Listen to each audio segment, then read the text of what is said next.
Netcasts you love. From people you trust. This is Twit. Bandwidth for the Tech Guy is provided by Cachefly. CACHEFLY.com.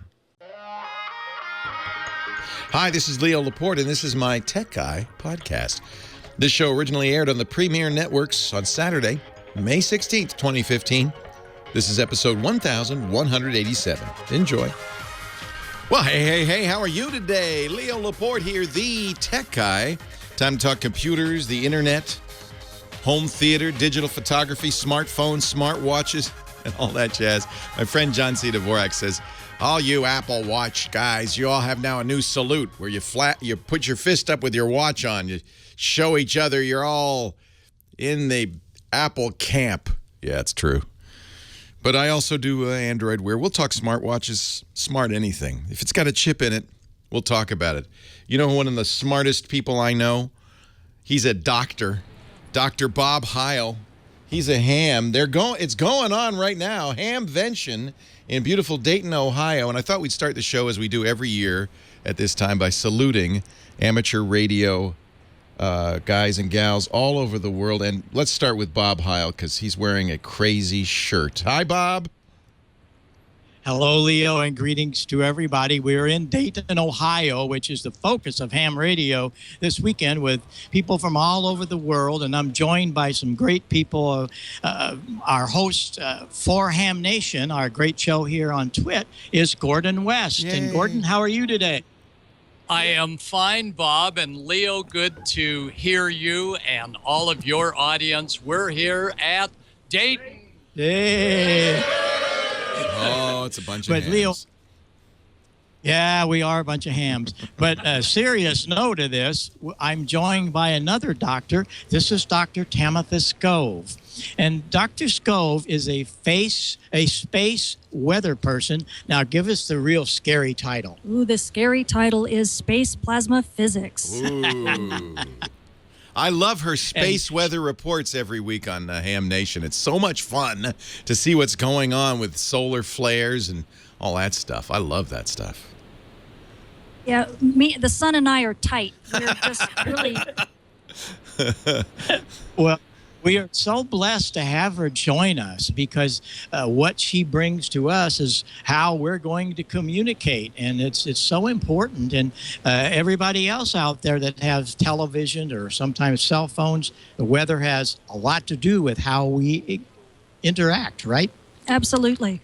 Cell phones are one aspect, but of course, being at Hamvention, there's tons of ham radio operators, and I just look at everybody here, and all I see are a bunch of people who deal with space weather every single day. and some of them don't know it or realize it, right? Not yet, but we're going to change all that. That's right. Well, for all of you that have not heard of Ham Nation, you want to tune in on Wednesday night, but you can go there anytime. Just come to the Twit Network and look at our past programs, and you will see and hear Tamitha do a lot of her reports. But she had to come and join us here this weekend. We just had about 250 Ham Nation viewers in a forum that we hosted with her and all of the others. So we really appreciate you coming and spending your time. And you kind of squeezed it in before you're headed to the airport, right? Yes, that's right. Well, we thank you so much to be here. And we'll look forward to seeing you every Wednesday night on Ham Nation. Yes. And keep giving us those good reports where we can work further distances, right? Absolutely. And great. thank you so much for having me on Ham Nation and on Twit TV. I just can't thank you enough. And it's great to be able to get space weather out there to a much more vast audience than I ever would before. Dr. Skov, thank you so much. She's going to head for the airport. And Gordon, you and I are going to be joined with our contest DX gal here in a minute, but what have you found at Ham Nation or at Hamvention this week? Have you had a lot of fun? We have, and there was a lot of training going on before Hamvention started for emergency responders. And hams are the first on-the-air operators during disasters or local, city, and state emergencies. The hams have portable radio stations, which we've seen here, and they can set up in minutes to augment communications with public safety, police, and fire and EMS. The hams make it happen. So if you have a ham in your community, get to know that operator, because in a big emergency, that will be your best friend. Yeah, the emergency equipment shown here this week has been amazing, and a lot of cool things are going on in that particular avenue of amateur radio. But the other side of it is some of us characters that like to work the long distances. And we have the queen of DX and contest is our great friend Valerie, who joins us on Ham Nation each Wednesday. How are you, Valerie? Oh, I'm doing great. And yes, DXing and contesting is another aspect of the hobby that many people enjoy if you have a more competitive spirit and enjoy talking with people around the world, or participating in contests, and they're like fun games for everybody. Yeah, that's right. Well, we have a lot of fun working all of the people. We just had a big DXpedition. DX is kind of shortwave for the old CW operators, the Morse code. DX meant distance. And so when we talk about DX operations, we're talking about distance operations. We just had a big one that went to the island of Navassa. Island of Navassa. It took 15 years to get a special use permit from the United States government, particularly the Fish and Wildlife Division. So these gentlemen who have a sense of adventure, they get to go to these deserted islands, take generators and radios and antennas, and operate the world from these islands all over the world. And we do that just so we get a QSL card, Leo. From an island in the middle of nowhere that no one lives on. We're talking with the hams at Hamvention, which is the annual big convention in Dayton, Ohio. All the hams gather. Bob Heil is the host, along with our good friend Gordon West, the host of our Ham Nation show, which I do on the podcast network, twit.tv/HN. Bob, how many amateur radio enthusiasts are there in the U.S.? Is it a big group? Yes, and it's growing every day. We're right now, the FCC, the last count was 780,000 in America. And we don't know how many. 2.6 million in the world. Right. Wow. 1.3 million of which are Japan. Japan has a big contingency, but we grow every day, and a lot of it is because of Ham Nation. We know the proof of emails and talking to everybody at these shows. We have over 1,000 people, Leo, that have gotten their license after watching the Twit Network, and you talk about it, and we get Gordo and Valerie and all of us on Ham Nation.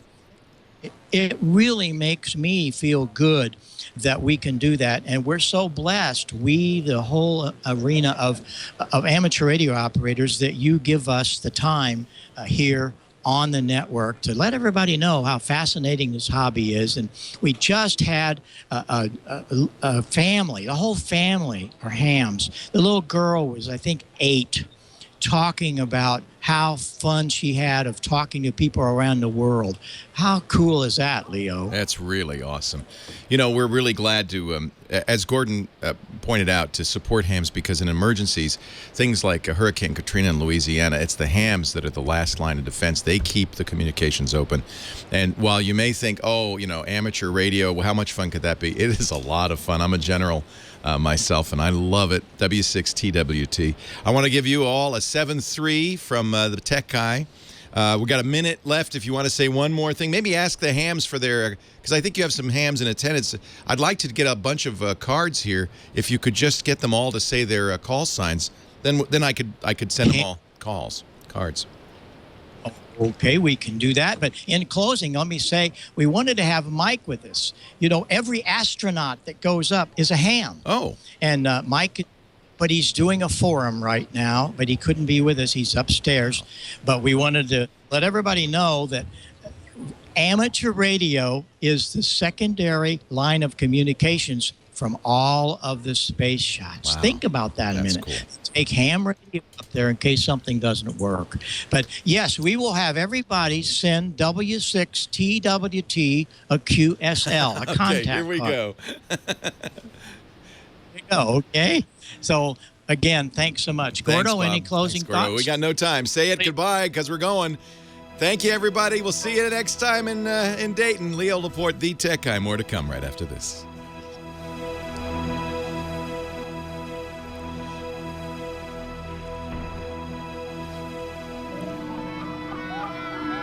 Sorry about that, but I'm glad we got. You want to all say a hello real quickly to the podcast audience? Okay, you want to do that? We're all on there. 1, 2. 1, 2. What are they going to say? 3. They're called. Okay. Call signs and then But then it's so disorganized.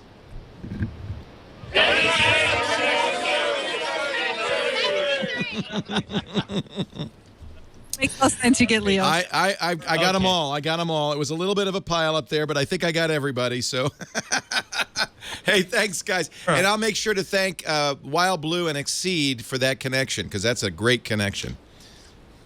It's a great connection. Yeah. Thank you. All right, guys. See you later. Have fun. No, please stay. Don't go. I'd appreciate it if you stuck around. Leo Laporte, the tech guy. 8888. Ask Leo. We're gonna answer questions now. 888-827-5536. It's always fun to talk to the hams. They're so crazy about their hobby, and it's a fun hobby. It really is. If you like, electronics and analog electronics in particular, although there's a lot of digital nowadays in ham. Many of the hams are very internet savvy. In fact, the data packetting that hams did in the early days, GPRS, is what made it possible for the internet even to exist. They really created the idea of packets, which are critical technology on the internet. But we will dismiss the hams now. Thanks, by the way, to Wild Blue. They were using, I guess there's not a lot of bandwidth at Hamvention. I'm not sure what's going on, but they have in the last few years, they've done this 3 or 4 times now. They've always used Wild Blue's Exceed satellite. And boy, for Skype, that's an amazing, I have to say, it was a great picture, great audio via satellite. Maybe it's just hams are that way. Well, why would they use terrestrial lines when they could use satellite? Heather Hammond is here. She made her way despite the fact that the American Graffiti Days are going on in Petaluma, where we are in the small town of Northern California, town of Petaluma, where American Graffiti was filmed. Mm-hmm. And so every year, a bunch of old car fanatics pile up, and I mean that almost literally, downtown, and they drive. They'll be driving around all day. They circle. Probably not great for the environment, but really, it's a tradition. It's the cruise, right? What was it? They did that in American Graffiti, Somebody didn't on they? roller skates better bring us some milkshakes, because that was harrowing. It's hard to get in. There's not only is there no parking, but there's a lot of traffic, a lot of Thunderbirds out there, and stuff like that. Mm-hmm. I rode my Segway in. Talk about dorky. That is the only time that seems like a good idea. It's kind of fun. It kind of takes me about 7 minutes to drive, 10 minutes to Segway. Mm-hmm. So it's not bad. You feel like you're taking your life in your hands. Oh, not merely from cars plowing into you, but from people saying, look at that dork, and throwing stuff. Oh, they throw rocks. I'm sorry. It's happened. But kind of today you were like, suck it. I'm on a Segway. There is perhaps nothing more dorky. I had a totally nerdish moment last week. I was riding my Segway. I almost don't even want to say this. Isn't every Leo Laporte moment a nerd moment? I was riding my Segway when my Apple Watch rang. Oh, my. And I had my dog strapped to my chest. I have a smallish dog, so I had him in a baby Bjorn. No, and I'm riding down the street, talking to my watch, steering my Segway. That you can't get more. I wish there'd been a cameraman there. Yeah, maybe we can recreate the scene, the apex of nerdiness. I don't think it gets more nerdy than that. It's reached a pinnacle with you now. It's kind of embarrassing, frankly, even to admit it. Heather, I should probably talk to somebody normal. One of our callers. Maybe get a little normalcy here. Yeah, Chris has kind of a normal problem. He's on his way to buy a laptop right now. Can you help? Oh, I can. Hi, Chris. Leo Laporte, the tech guy. Hey, thanks, Leo. Appreciate you taking my call. You're shopping. Yeah, I'm on the way from one Costco to another. Okay. I'm in need of a laptop.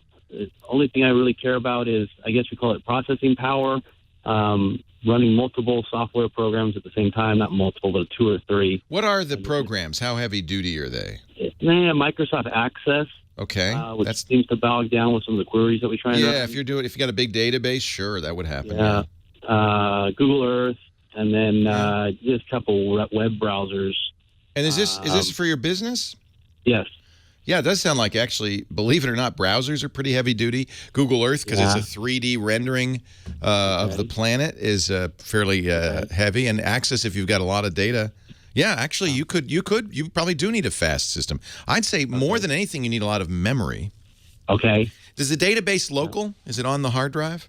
No, it's hosted on another. I apologize, I don't know too much of the tech terms, but it's hosted on another computer. That's fine. Yeah, that's fine. And the reason I ask is how important disk speed would be. So if it were a local database, disk speed would be very important. But everything else you described really is about the internet, isn't it?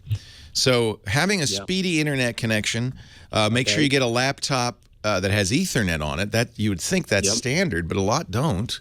Okay. And you want to get an i7, but you also want to get a lot of RAM. And I'd say with that configuration, you should probably going for 16 gigabytes of RAM. Ooh. Okay. I know. Here's the dilemma I got. Costco ain't going to have it, is the dilemma. Yeah. I know. One's an i5 with 12 gigabytes of RAM. All right. The other one's an i7 with 8 gigabytes of RAM. Do the i5. The only difference in i5 and i7, actually, there's some difference, but the biggest difference is the i7 does hyper-threading, which means one processor could do 2 tasks. But that's not as, I think multitasking is not so much important for you as raw speed. Clock speed of the processor and amount of RAM. So the i5 with 12 would be best. But remember, this is the issue you're going to have buying at Costco, is those are not going to be the latest, greatest, highest-end machines. That's not what Dell and HP and all these other companies sell at the big box stores. They sell the mass appeal products. Yeah. And you're actually, frankly, a pro user. So if you didn't have to go to Costco, I'd look at somebody selling pro machines. Pro machines? Well, there's a difference in consumer and pro. Okay? Pro's more expensive. Yeah, how much? Well, any pro machine is going to start at $1,000 to $1,200 and up. Okay, it's not too bad. The machine I just described with i7, I think you should still get solid-state drives. And you're looking for a laptop or a desktop? Laptop. Yeah. So you want solid-state, you want 16 gigs of RAM, you'd like to get an i7. That's a $1,500 machine I just described. Okay. Not too bad. I mean, if you had the time, I'd say go to Dell, but it'll be a week or two. Yeah. No, I need them by today. Costco it is. Unless, I'm looking, where are you calling from? You're Huntington Beach? Oh, I'm sorry, Laguna Hills. There should be, I mean, I've got to think there's some big, we used to have a great laptop sponsor in the LA area that sold only laptops. There's got to be a store with high-end in that neighborhood. High-end laptop. Yeah. Okay. And you need Windows because you're using Access, of course.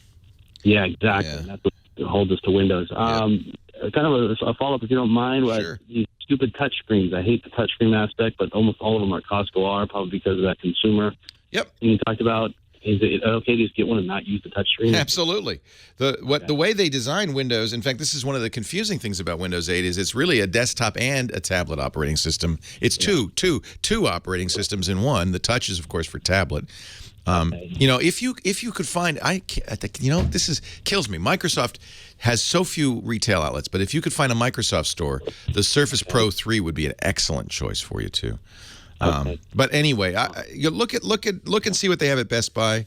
There is a Microsoft store in Los Angeles. If you could take the time to drive down there, it might be worth your while. They have not just Microsoft Surface Pros, but they have other high-end stuff. They sell high-end stuff there. Okay. Hey, so that Surface Pro is what you would... I like the Surface Pro 3. I'd look at it, although you should know Surface Pro 4 is imminent. They'll probably wait till they ship Windows 10, right? It'll come out with Windows 10, and that's anywhere from July to September. We know it's the summer. And there was one rumor it was in July, which I repeated last week. Now, after talking to my Windows experts, Paul Thurrott and Mary Jo Foley, they think, yeah, that was a mistake. It could be any time between now and September 20th, the end of summer. Hey, have fun shopping. Leo Laporte, the tech guy.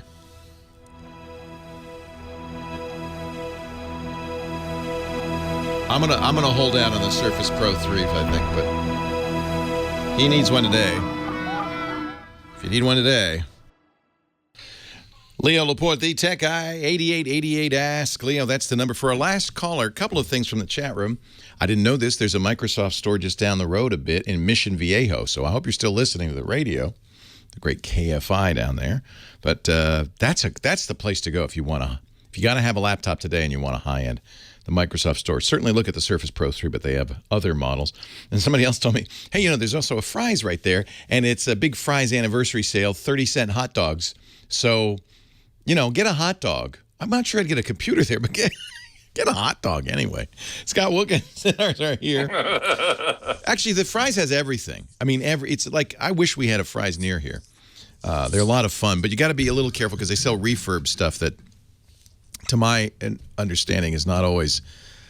Don't get refurb from Fry's. Let's put it that way. Those are the big deals. Hey, I love that Santa Claus laugh. Scott Wilkinson is our home theater guru. He's from avsforum.com. He also hosts a great podcast on the TwitNetcast network, the Home Theater Geeks podcast, twit.tv/HTG. Hello, Scott. Hey, Leo. How you doing? You're going to a movie on, was it Wednesday? I'm so jealous. Tuesday. I got a special invite for a pre-screening of Tomorrowland. Ooh. Which is, I'm looking forward to it. I think it could very well be a great movie.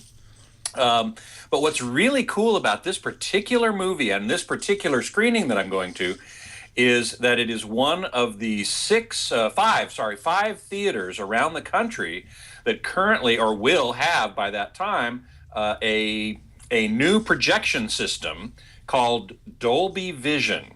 Is this the lasers? It's the lasers. I want it. It's laser projectors, co-developed with a company called Christie, which is one of the big companies in digital cinema projectors.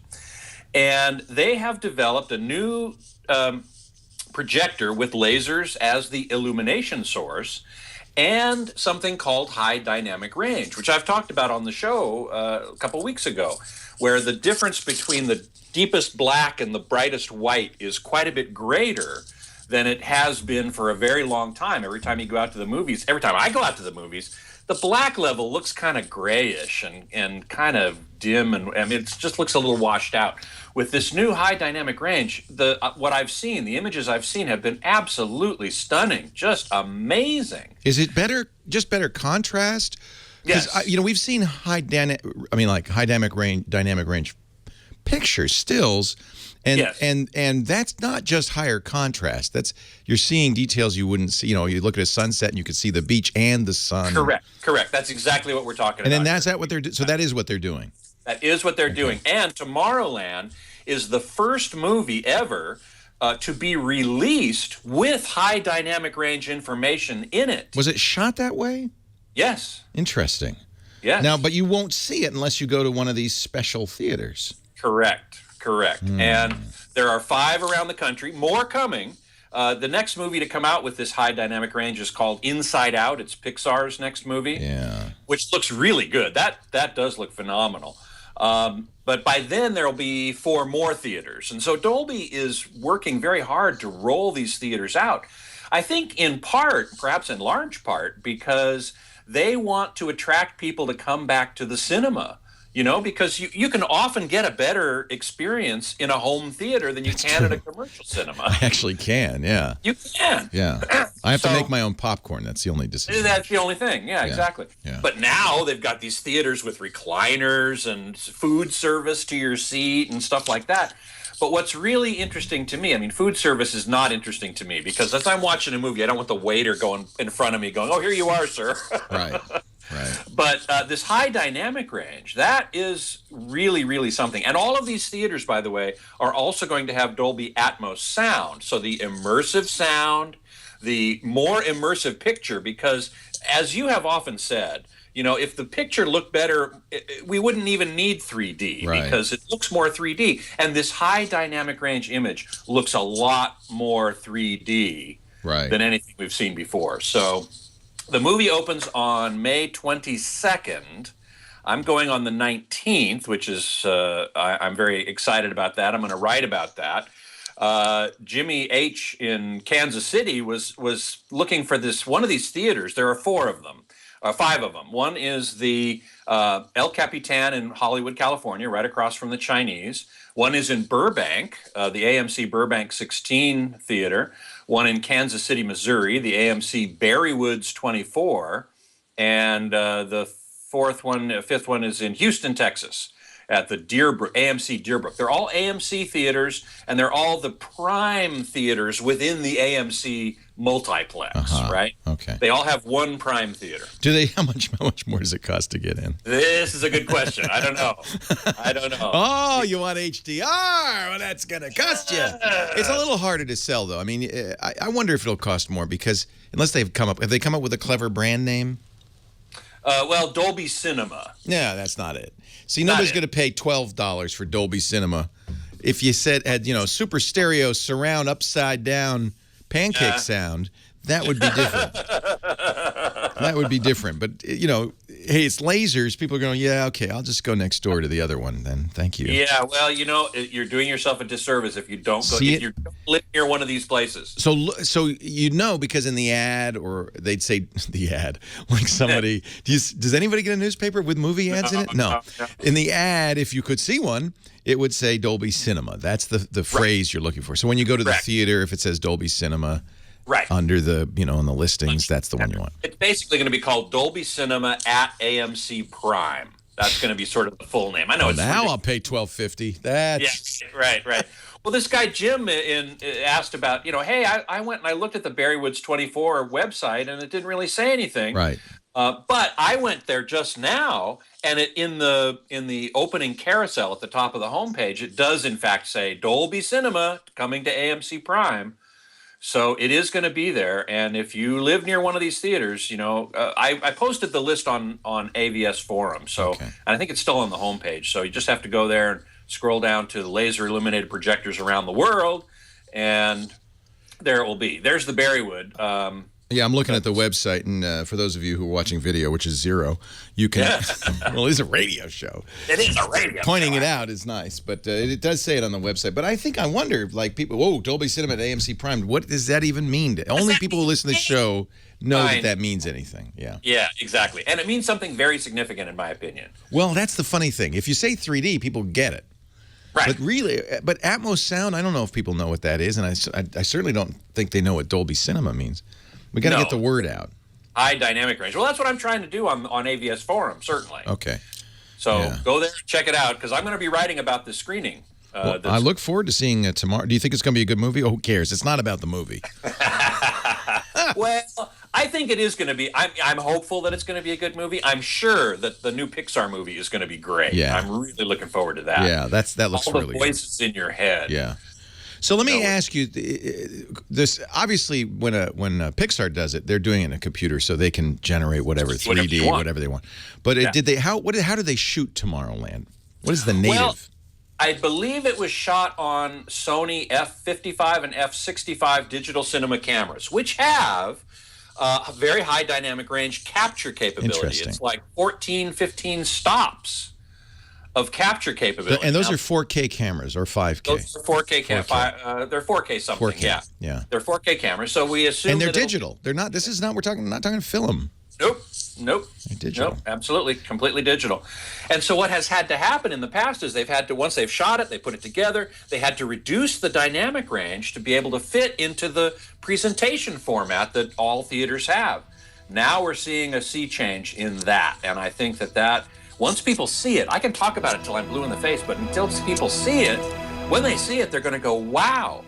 It's really quite amazing. Scott Wilkinson, avsforum.com and twit.tv/HTG. Leo Laporte, the tech guy. Leo Laporte, the tech guy. 8888 Ask Leo. 888-827-5536. That's the number. Toll free from anywhere in the U.S. or Canada. Outside that area, we got Skype. Well, you don't Skype us. You Skype the phone number. You need to have Skype out, I guess. 888-827-5536. Website, techguylabs.com. Moving on to Lyle in San Diego. Hello, Lyle. Hey, Leo. Welcome to the show.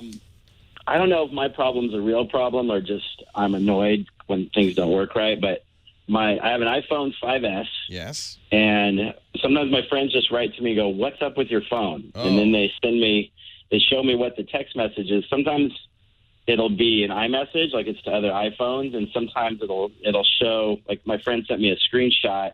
One was my name, which is my phone number, and the other said my name at iCloud or whatever. So it's like my phone is randomly picking between iMessage and texting, which is, like I said, it's not a huge problem. But when I look at my phone and see sometimes the blue bubble and the green bubble, you know, I have mixed feelings of this. If you and all your friends are iPhone users, then Messages, Apple's special messaging program, is awesome because it allows you to send audio, for one thing, very quickly and easily to them. So you've seen the ads with Jimmy Fallon and Justin Timberlake where they show how easy that is to, there's things you can't spell or that the dictation wouldn't get right, but you can just send the audio and then people can understand it. So that's nice, but Apple, in its infinite wisdom, made it iOS only. Or actually Apple only, because it does work on the Macintosh as well. So if you have friends with Android phones or Windows phones or Blackberries, or if you have friends on PCs, they won't be able to see these messages.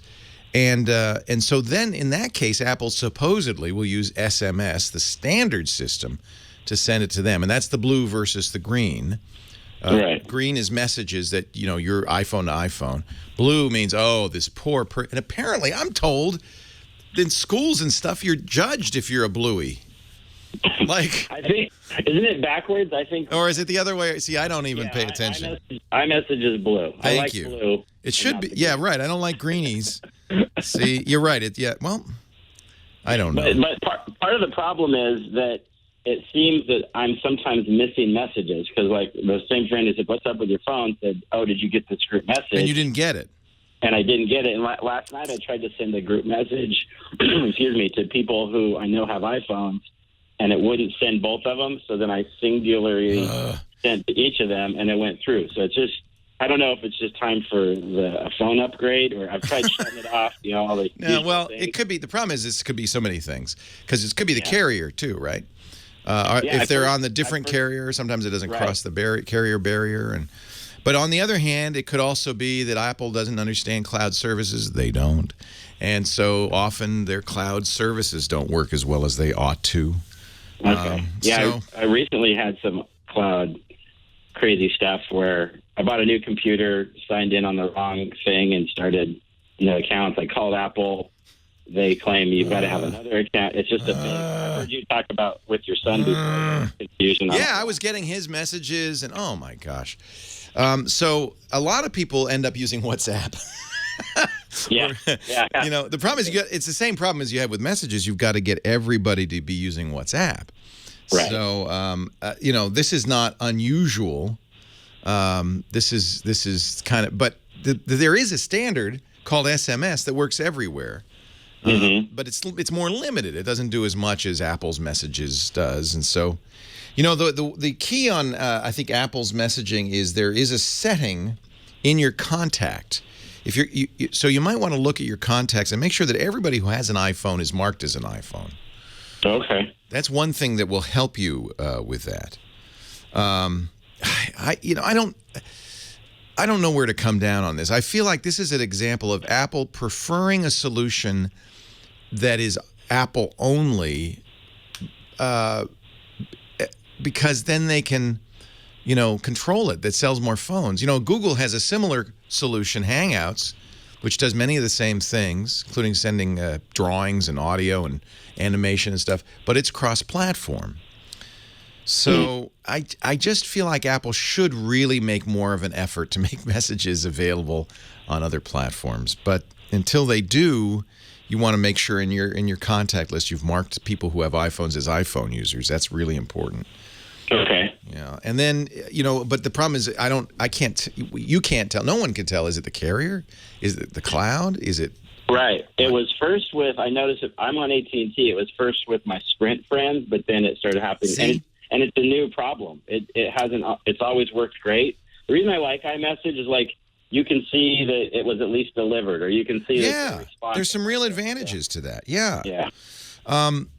you know, my wife and I have Apple Watches, and she's on Verizon, I'm on AT&T, and half the time she doesn't get my heartbeats. Man, there's a first world problem. So, oh, gee, Leo, that must be tough. But it's frustrating because I think that's a cross-carrier barrier. That's some sort of weird interaction between AT&T and Verizon. So I'm not surprised to hear Sprint and AT&T having difficulty as well. Okay. Yeah. I don't know what the answer is, but do go into context. Make sure all your iPhone friends are marked as iPhones. That way they'll all be blue or whatever color. Cool. Blue, right? Blue for messages, green for the unwashed masses. Android users. Hey, thanks for the call. I appreciate it. All right. Thanks a lot. Yeah, it's... you want to also, Ang says in our chat room, and it's important, go in your settings and say, if they're not on messages, make sure it sends SMS. That shouldn't have to be in the settings. That's obvious to me, but apparently there is a setting for that. I mean, how else am I'm trying to send a message to somebody. They don't own an iPhone. What do you think? How should we contact them? Why is there a setting for that? Okay. Whatever. I just Apple always feels to me like Apple is trying to lock us in. Doesn't it feel that way a little bit? I find that frustrating. You don't need to do that. Make a better product. Many think you do. So what are you worried about? Why are you working so hard? Eric in St. Louis, Leo Laporte, the tech guy. Hey, Leo. Hey, Eric. How you doing? I got a question for you. My sister, she's a special needs, and she bought one of those Fitbit watches, you know, like wristbands. Yeah. And, well, she doesn't have internet access where she lives. And now it's kind of, it cut off on her, so she can't sync with it. And I was just wondering if you knew how that Fitbit worked, because I did a lot of research on it, and I can't figure it out if she's got to have internet access all the time. No, she does not. Is it a Fitbit Flex? Which one is it?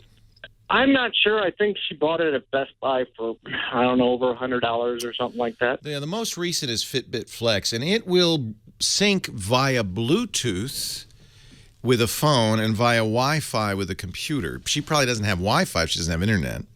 Well, she's got an Android smartphone, which she can connect to the internet, but they limit her because, you know, she's special needs. Yeah. So, you know, they kind of, you know, they limit her on, right. You know, internet. Is there access. Wi-Fi in the house? No. The only way she can connect to Wi-Fi is, you know, through the phone over the... so that's not Wi-Fi, and that's not going to work. The wireless syncing will use Bluetooth to her phone. Right. So what she wants to do is pair the Fitbit to her phone, use the Fitbit app on her phone, and then the phone, because it does have internet access, will communicate with the servers. That's so she can use the app and keep track and so forth. But the Wi-Fi features will not work unless she's in a Wi-Fi area. So, well, I think you're misunderstanding my question. That's the only way she can get to the internet is through her cell phone. Right. She doesn't have Wi-Fi. The Fitbit doesn't go on the internet. I was wondering, is this like, did she waste her money on this? No. You know, wrist. No, the Fitbit doesn't need the internet. It communicates with the phone via Bluetooth, which your phone has. So make sure she pairs it to her phone, then uses the Fitbit app, and the Fitbit app will upload to the Fitbit servers if that's what she wants. But the Fitbit will work just fine communicating with her phone alone. Okay, so she's got an account with Fitbit, but she doesn't. The phone is what have to. The phone is what communicates with that account, right? So the Fitbit syncs to the phone syncs to the internet. Right, but she doesn't. The phone. I mean, they cut the phone off. They turn her data usage off. Well, then she's out of luck. The Fitbit will still work. I understand now. The Fitbit will still work, and it'll communicate with the phone. She just won't be able to communicate to the Fitbit servers. I don't think you have to use the Fitbit. I don't believe you have to. I will check on that one. The Fitbit should still work, even if she's not syncing with their servers, is what I'm saying. Leo Laporte, the tech guy. Let me check on that, though, because...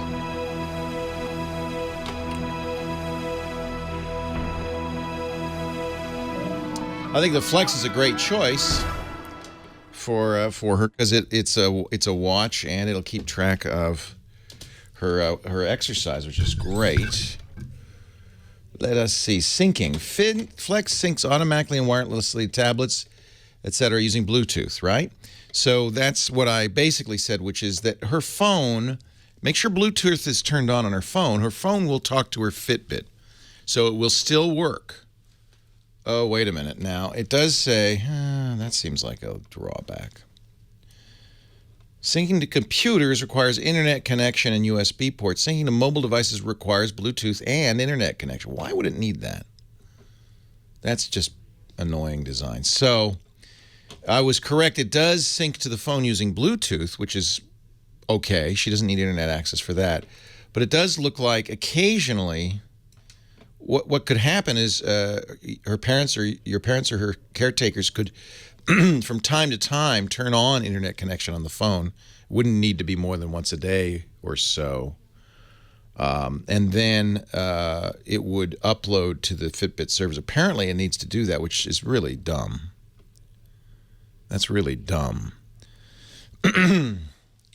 So I'm not sure why it would need that. Of course, if she's occasionally on Wi-Fi, as somebody pointed out, if she goes to McDonald's or somewhere where they have Wi-Fi, it doesn't need to sync I don't think it needs to sync all the time.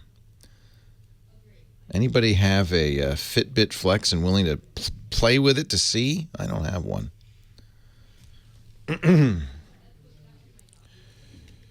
Sounds like I know this is how it works, having used older Fitbits, is that you talk to the phone, so your steps and everything are communicated to the phone where you can see them, and then the app on the phone occasionally calls Fitbit and says, here's the data. It looks like, according to this, that the Fitbit app needs to see the internet, which is stupid. It's again, it's like Apple. It might be their way of enforcing that you create a Fitbit account.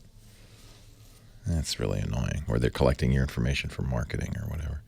But I think, Evil Bob, you're right. You don't have to be connected all the time. So if she can once in a while connect to the Fitbit servers on her phone, whether by Wi-Fi at a McDonald's or a Starbucks or a coffee shop, or if your caretakers just turn on her phone once in a while, turn on data once, it won't take much. Just turn it on and turn it off again. Evil Bob says you only have to sync once every few days. I think that's probably right.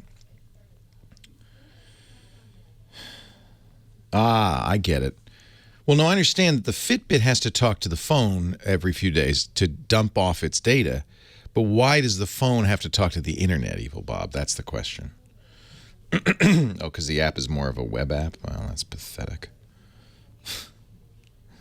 That's very pathetic. No, I understand that, K6 and Evil Bob, that the Fitbit can't store the data. But by Bluetooth, it's connecting to the phone and dumping the data off, right? Why does it need the internet?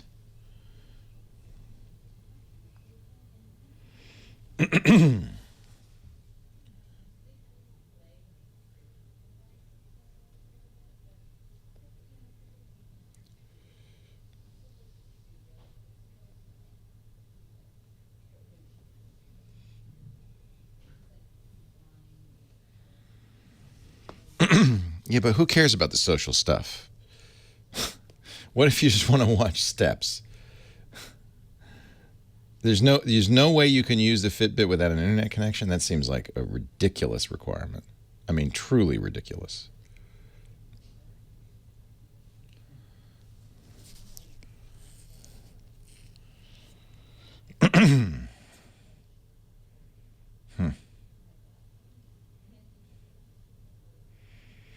So, but what if you don't care about the dashboard? Just get a pedometer. Well, he's worried about whether she wasted her money. And that's incredibly infuriating. It does, in fact, say on the Fitbit site, syncing to mobile devices requires Bluetooth and internet connection. I don't get why that is. I think that's wrong. But it could be Wi-Fi, and in that case, if she can find a Wi-Fi access point somewhere, she could take advantage of that. But why, Mike B, I understand. Why can't the Fitbit dashboard be on the app?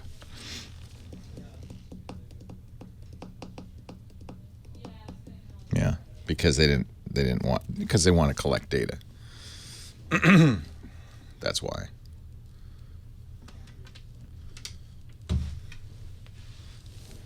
That's terrible. That's just terrible.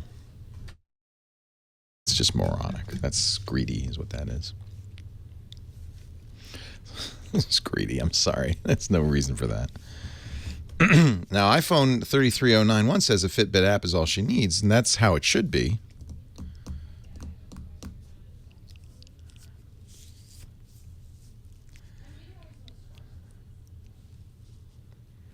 I did hear about Johnny Depp's dogs in Australia. Yeah, I can understand why people would say, look, I'm not going to use a health device that stores my health information out of my control on a website. That's completely reasonable. And apparently then Fitbit would be a bad choice because it sounds like it doesn't work without that. I'll give them a hard time on the air if that's the case. That's terrible. No excuse for that.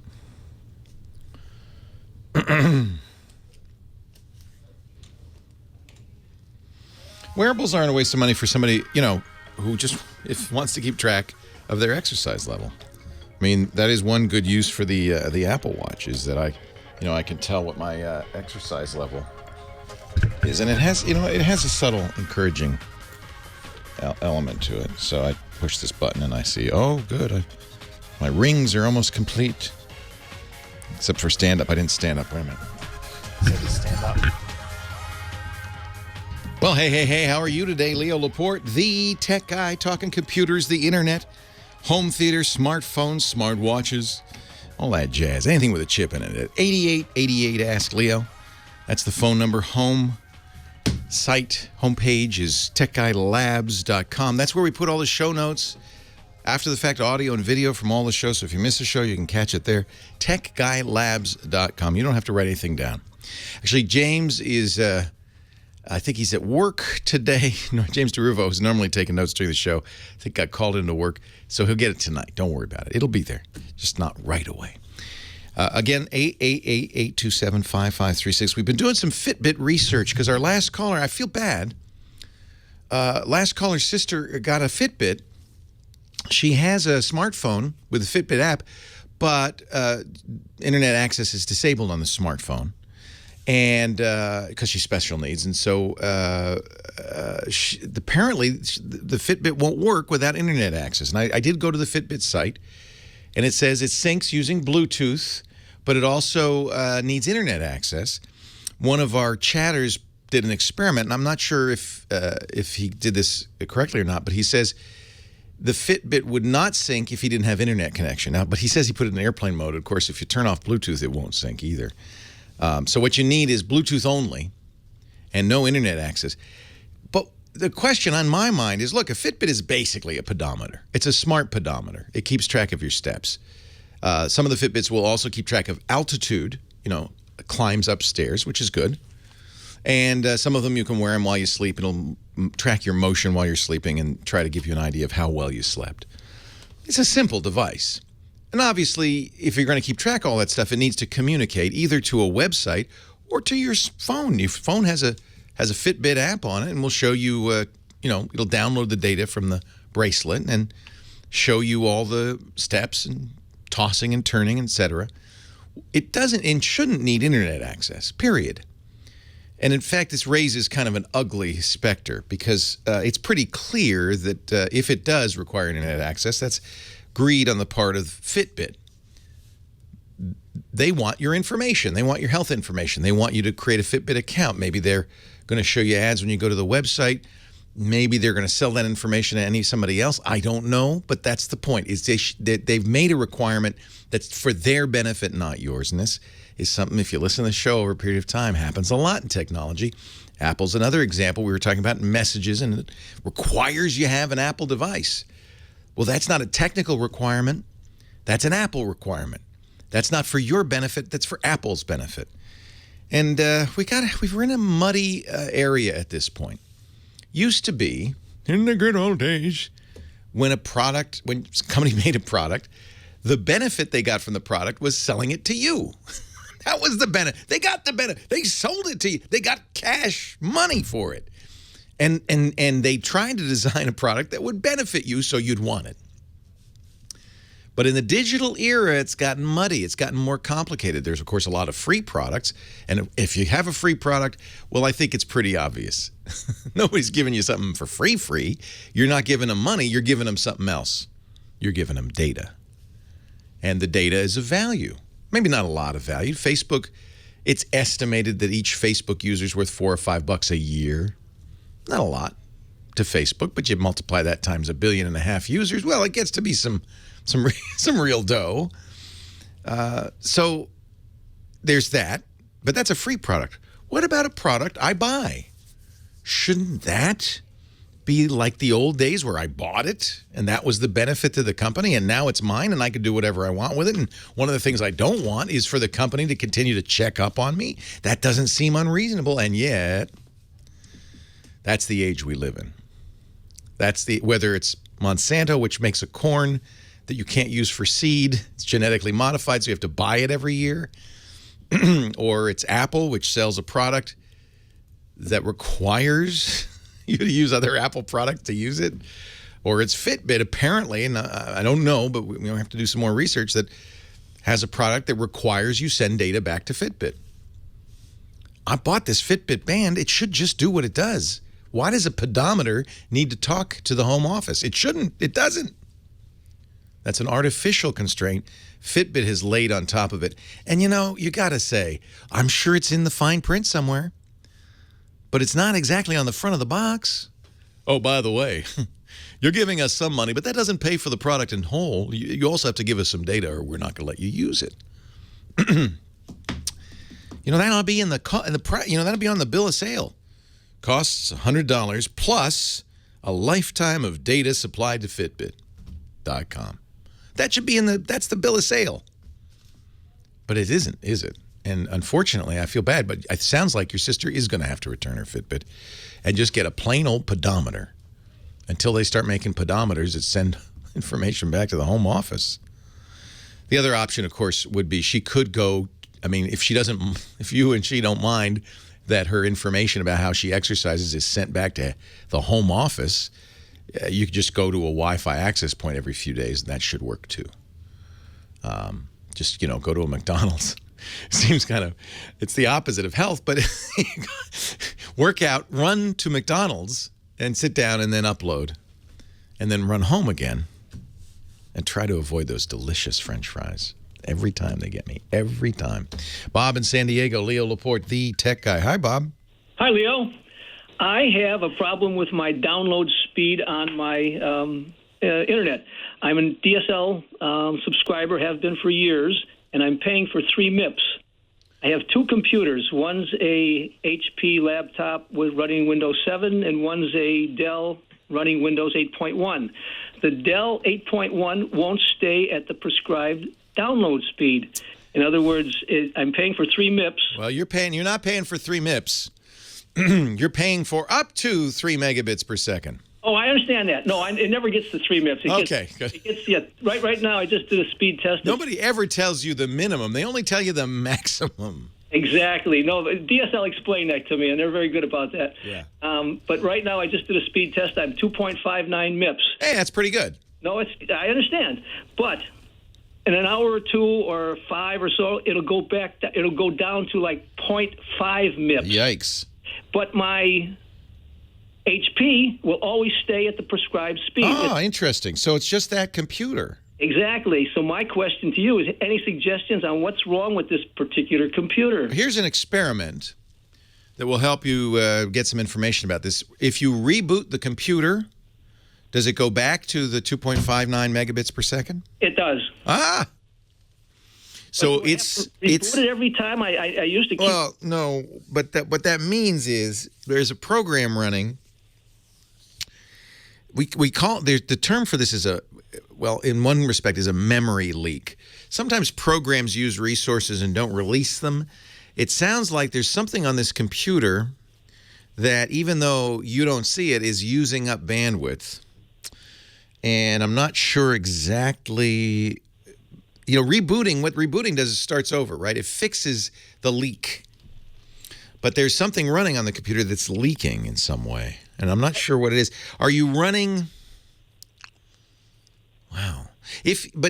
So this is interesting. If both computers are on, does your HP slow down? No. And the HP is across the room. The one that's giving me the problem is right next to the router and the modem and all that stuff. Boy, that's a puzzlement. I mean, it's not unusual to see performance degrade over time as you use a computer, and that is usually because of some software that's not written right. What browser are you using? Well, I've got three browsers. I've got Chrome and Firefox. And same results with all three? Yes, exactly. And you're using speed test or something like that to test That's right. it? Yeah. Boy, that's an interesting question. I have to take a break. I'm going to think about this. Maybe the chat room will help me. We'll think about it together. I'll put our collective heads together, see what we can come up with. Leo Laporte, the tech guy. It's Wi-Fi.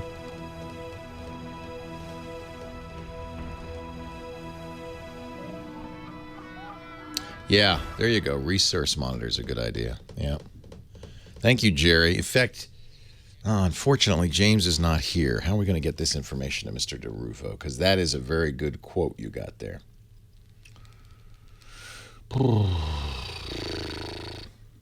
James is watching this after the fact, but unfortunately, he doesn't see the chat room unless somebody logs it. Could be you have a cloud program running in the background that's using more and more a Carbonite or a Dropbox or something like that. Could be security software. That's a good point. Is often poorly written to the degree that it will slow your system down. Somebody's suggesting, I think this is an interesting one. I had the same issue. I imaged another drive. Image the drive, another drive, speed. Could be the drive, somebody's saying. Could be interference, although he's leaving it, but what's happening is just over time it's going down. Could be though the computer is creating its own interference as it warms up. I don't know. Yeah, do use the broadband reports, by the way, is a better, and I'll mention this, or DSL reports is a better speed test. They have a new speed test which I really like. I think it uses Java. Let me see. Yeah, Flash is not ideal. Let's see here. The new speed test is available. Let's see. Okay. Select what we've got. We've got a cable. And no, I guess it's not Java or Flash, is it? Ping times. Buffer bloat. Whoa, look at that buffer bloat. Whoa. Whoa, we got buffer. Oh, you're not looking. Sorry. Come on in. You can come in. We got buffer bloat. Look at that. 673 milliseconds of buffer bloat. Thank you. So this is an excellent speed test from DSL Reports. I'll give it a plug when we come back.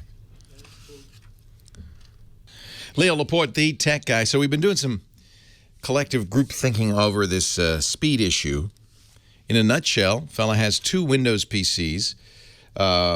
One is getting him every time he tests it 2.59 megabits per second download speed, which is his nominal, download speed from DSL Extreme, and he's happy with that.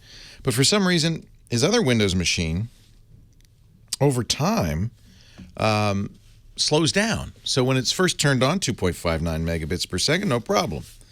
But it degrades as time goes by, over an hour or so. It gets down to 0.95 megabits per second. What's going on? One fellow in the chat room, and I think is a good suggestion, says open the activity monitor and look at TCP connections, see if something else is connecting to the internet. You know, if you have a cloud storage like a Carbonite or Dropbox, or if you have something else that maybe that's accessing the internet, that could be it. You might also want to check if you have security software running, in particular Norton, which can be problematic as it consumes memory and blocks more and more stuff. There's a speed test that I prefer. He was using speedtest.net, which is probably what everybody uses. But there are a couple of others that I would suggest. Now, it's going to be clogged right now because I've mentioned it already. DSLreports.com. So wait a few hours before you use it. But I think they do the best speed test I've ever used. And it's not Java or Flash. It's HTML5, so you'll need to use a modern browser, but it does an incredible job. And gives you lots of additional information, things like buffer bloat, which is a little known but common problem with poorly designed routers and can really impact your speed. He says rebooting fixes it, which is interesting. Sounds like there is some process running on that computer that's causing the problem, and I'm not sure what it is. So DSLreports.com, they have an excellent speed test. There are others you can try, and testmy.net is another one.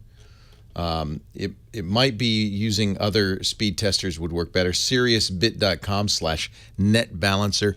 I'd get a second opinion, in other words. And I would definitely try the DSL Reports speed test. That's excellent. In fact, they have a great article on buffer bloat written by one of the folks in the chat room. Mark Chandra wrote a good article on DSL Reports about what buffer bloat is, what the symptoms are of it, and what you can do about it, which is essentially buy a better router. 8888 asks, Leah, we have brought DSL Reports down, of course. I always hesitate mentioning websites because then everybody goes there. And, a million people hitting a website. Very few websites can handle that. Bob in San Diego. That was Bob. All right, so there's some solutions for you, Bob. Patrick in Sullivan, Illinois. Leo Laporte, the tech guy. I'm sorry, Steve in Dana Point. Hi, Leo. Hi, Steve. We have an old BlackBerry cell phone that has a keypad that some of the keys aren't working, so we have to migrate to a new phone. Now, Well, you've used that to death. That's awesome. Well, Wore that sucker out. The key doesn't work, so she can't make any calls with the zero key. Yeah, time to get a new phone, I think. So our concern is there are some old text messages on the phone that we want to save for a legal case. And so we don't want to do anything that's going to accidentally delete these text messages. So we don't know whether the messages are stored on the device or on the SIM card or both. And we don't know that if we could take the SIM card out and put it in a new phone, can it somehow delete the text messages? So here's the deal. Sometimes you can store text messages on a SIM card or phone numbers, but the amount of memory on that SIM card is small. Mm-hmm. So they're not all stored there. In fact, usually by default, they're not stored there at all. And if you did store it on the SIM card, then I guess it'd be recoverable. Now, you say it's for legal purposes. I would just save that phone. And the reason I say so is a chain of custody. Mm-hmm. If you copy it to somewhere else, well, frankly, all bets are off because then it's just a text file you can modify. Mm-hmm. But if it's on the phone, it's on the phone, and you can see it's on the phone. So your best bet is I'm no lawyer, but I would guess your best bet is to just put the phone somewhere safe because that's your evidence right there. How you can save you certainly can't save the text messages. Whether they'll be of any use in a legal case is another matter. So if we save the phone, for instance, what if we want to activate a new phone and you can take the SIM card out. That phone will still show those text messages. So we can transfer the SIM card from the old phone to a new phone, and it's not going to affect those text messages. Well, I shouldn't say that so blithely, because some phones won't, no SIM card, they go, oh, I'm not going to work. Certainly, all the smartphones I've used work fine without a SIM card. They'll complain, but all the text messages will be there and everything. Maybe because it's a BlackBerry. Oh, this is an interesting question. You certainly can use the BlackBerry software and back it up, and back up those text messages. And that may be, you need to consult a lawyer about the chain of custody issue, okay? And then there are companies that make these, somebody in the chat room, Jerry, is saying pleasantsolutions.com. But you can use also the BlackBerry software. You can, that's not a problem getting those text messages off. Whether they'll be then admissible in a case in the courts is another matter. Yeah, we want to keep them on the phone, but... What I would do is get a new SIM for the new phone. You don't have to transfer the SIM over. Now, what about if you have the old phone, do you still have to keep paying that monthly fee? No. You're going to go to AT&T, say, I want a new phone. They'll give you a new phone, and they'll give you a new SIM card. They'll deactivate that old SIM card because the phone number is going to transfer over. So if they deactivate the old SIM card, that won't affect. Well, that's a very good question, and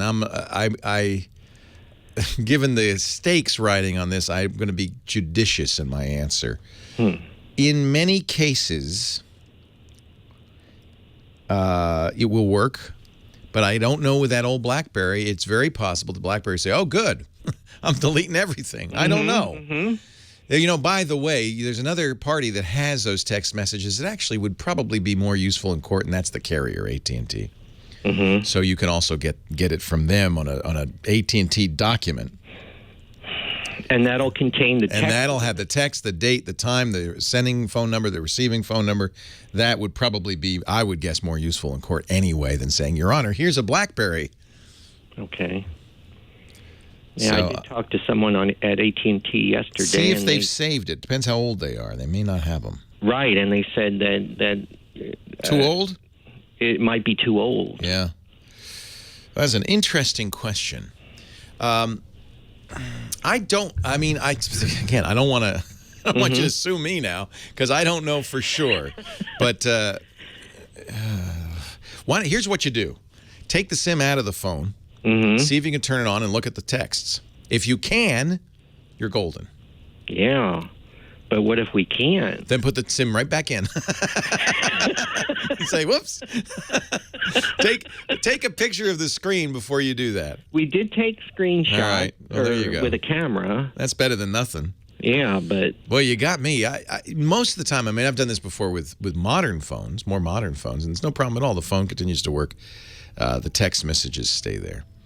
But I can't promise that because, well, every phone's different. Leo Laporte, the tech guy. So Jerry reminds us that, or tells us that PleasantSolutions.com actually has a page about the legal uses of this. Apparently this happens a lot. Thank you, Jerry. Best for court usage. To access the best for court usage features, start by downloading the deluxe version. Wow. Print option instead of saving to a text file. It's that simple. Apparently many people use evidence from BlackBerries. So this is a not free but a good program from Pleasant Solutions. It's called Berry Extract. And it will let you save all the text messages to text files, and you can print it directly, so it'll print it out in a way that it's $20. Seems like it's worth it. Berry Extract. Oh, $35 for the legal version. Steps typical for court usage. Obviously, this has happened before. Look at that. Thank you, Jerry in NYC. Must be a lawyer, or he has a lot of legal issues. Here he is. He's coming in on that big old jet airliner. That's why they call him Johnny Jet, our travel guru. Joins us each and every week to help us travel better with technology. He's been on how many weeks were you gone? A long road trip. 3.5 weeks, 11 countries, 7 of them with my dad. Nice. Oh man, I hope my son wants to do that when I get to your dad's advanced age. He's 86, you said. 86. And he is lucky to have a boy like Johnny Jet. I got to tell you, that's great. He flew all by himself, both trips, no problem. And he's legally deaf almost. That's great. So. You know, my mom is same age, roughly, and she's decided no more travel for her. And I said, Mom, come on. The world is out there waiting for you. It's what keeps my dad going. And actually, every birthday I say, I'll take you wherever you want in the world. Oh. Usually he picks Las Vegas. Dad likes, Mr. Jet is a party animal, and I like it. He likes to roll the dice, man. He likes to drink. I love it. So give us some stuff now that you're home.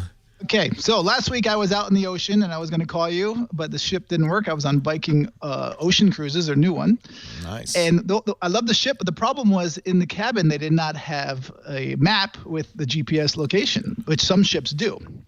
So I mean like on the TV, you could watch the TV and know where you are. Exactly, you know where you are. But they do have free Wi-Fi, although it doesn't work great.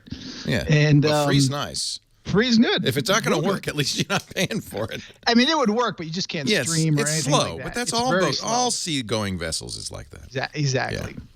So, but so I started looking for websites that will tell me exactly where we were, because I wanted to get up, be able to know when I should wake up and stuff. We were going to go to France at one point. So I found marinetraffic.com. Marinetraffic.com. So what this does, it will tell you basically any ship or vessel, port, marina in the world. So you can just type in whatever ship you're looking for. So I was on Viking Star, and boom, it took me right to it. And there's all kinds of overlays, so you can sort it, so you can take out the vessels or the cargo ships, so it's not so crowded. This is amazing. There are 71,876 ships live right now. That's amazing. So you got to go up, and you can type in and look for the ship that you're going to be on. By name? How do you do it? Yes. So actually up in the... Let's do Viking. What was the name of it? Up in the filters. Upper left is the filters. Yeah. Which Viking, though? I can search by name. I was on Viking Star. Let's see where the star is now. That's the ocean, but you should be looking up your ship that you're going on. Oh, no, because that's a river. It's not going too far. Oh, nice boat. And this will show where it is? Oh, there's even a timeline. Should be in Bergen, Norway, since that's where they're being christened tomorrow. Wow. Tomorrow they're getting christened. So let's see. We're going to show it on the live map. The Viking Star is in Bergen. Yep. That's a good thing, because there's a champagne bottle with its name on it right now. Yeah, it's a beautiful city, by the way, if you've never been to Bergen. Bergen is gorgeous. I have been, just by train, but boy, it's old-fashioned. It's gorgeous. So I actually took the Hurtigruten one time up all the way up the coast. So did we. On Hurtigruten? The Hurtigruten. Yeah, loved it. Lisa didn't like it much at all. Lisa hated the Hurtigruten. It's a cargo ship. It's great, because we went from passenger ferry. Yeah, from Kristiansund on the west coast all the way down to Bergen. What a wonderful trip that was. But Lisa, it was kind of tossed and turned, and it was a little Yeah. I loved it. Well, don't say, when you see Lisa, when you see my wife, don't say Hurtigruten. Hurtigruten. She'll go, "Oh, I'll kill you." Slowly I turned. Well, after Uniworld, she'll like to hear that. Oh, well, that's why we're going on a river cruise this time, because it's stable, right? It doesn't... Oh, my God, there's no rocking. No.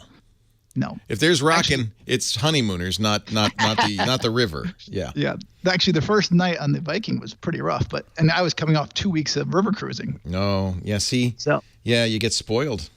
That's the best part about river cruising. You do not get sick. Good. But all right, so I got an app for you too. I love this though, marinetraffic.com, and there's a paid version if you want to know more, and that might be worth it, because this is cool. It is cool. What's your app? So my app is called Record 360. Record 360. What does that do? Not plural. Record 360. One word. So whenever you rent something, a house, a car, we used to always tell people to take photos of it. Right. To make sure that there wasn't any damage, that you're not going to be liable. Well, this thing will it'll take it'll take video, high quality, time stamped, and geotag. Oh, this is like that legal thing. Exactly. Yeah, take this to court. Yeah. Wow. So when you rent a car, you just download the app. It takes a minute. You sign up. Yeah. And then you just sit there and zoom across, and then you just mark any what is the word I'm looking for? Dents, you mark dings, exactly. Damage. Yeah. Neat. And is that free? It's free. But it's only on iOS. What a surprise. All right. Why is that, by the way? Well, I think it's more historic, because now there's far more Android devices out than there are iOS devices. And the good news for Android developers is the amount of money that Android developers make has finally, for the first time ever, exceeded the amount of money iOS developers make. But for many, many a moon, it was iOS was the first. And I think it's partly because the folks that Record 360 probably use iPhones. And so they're going to make it for what they use. But, it's not always the case anymore. A lot of times stuff comes out on Android first. Okay. Yeah. Seems everything's on iOS. It does, doesn't it? I carry both for that reason. Right. In fact, I got my phone back, by the way. Good. I ran it over in Austria. I know. Feels good to have it back. I can now They replaced it, yeah. So, were you using Periscope as you traveled? No, the one problem is that the Wi-Fi is too slow, and And to get the data plan is just a ridiculous amount of money. So I would do it once in a while, but on the ship, the Wi-Fi is way too slow for Periscope. Right. Yeah. See, that's what I'm thinking is I'll just record videos and upload them when I get back. Or when I get to somewhere where there's some speed. All right. But you can, I would bike. I went on some biking trips, and then when we were at the cafes, a lot of them have free Wi-Fi, and that's strong enough to do it. Right. But, you got to be careful with your data plan. So, go ahead. No, I was going to say I have T-Mobile, although... no, but that's not... Okay, so it's not strong. It wasn't strong enough, It's not super fast. It's 2G, but it is unlimited free, and it's unlimited international texting, which is nice, because that could cost... It's the best for that. Yeah. So but make sure you turn your phone... Actually, you're on the river cruise. I was thinking you're on the ocean cruise. Ocean cruises, you have to turn the phone off. Oh, it'll kill the battery as it seeks. Not kill the battery. You'll roam, even if you're on T-Mobile. My advice for anybody is, as soon as you go overseas, turn off international data roaming. Data roaming could kill you. Yeah. Airplane mode. Yep. Or you know what? You don't even have to do that. Just turn off data roaming. It won't roam. Okay. Simple enough. Johnny Jet, 2 great picks. We'll record 360 for the iPhone. We'll make a legal document of the condition of your rental car, so they can't or your house or your Airbnb. Yeah. And then if you want to keep track of where your ship is, live marine traffic. Is it marinetraffic.com? Just marinetraffic.com. Love it. Yep. Thank you, Johnny Jet, world traveler. Thank you. Are you going to be home next week? Of course not. No, actually, I leave in a couple days. My wife comes in tonight, and then we leave, I think, tomorrow or next day. Oh, man. Be good to be related to Johnny Jet. That's a friend with benefits. Holy cow. Oh, man. We've been to 55 countries together. I'd ask you where you're going, but Johnny will never say. He likes to surprise me. I can't tell you. Although, where I'm going this week, I will be somewhere different by the time I call in next week. Oh. If that makes any sense.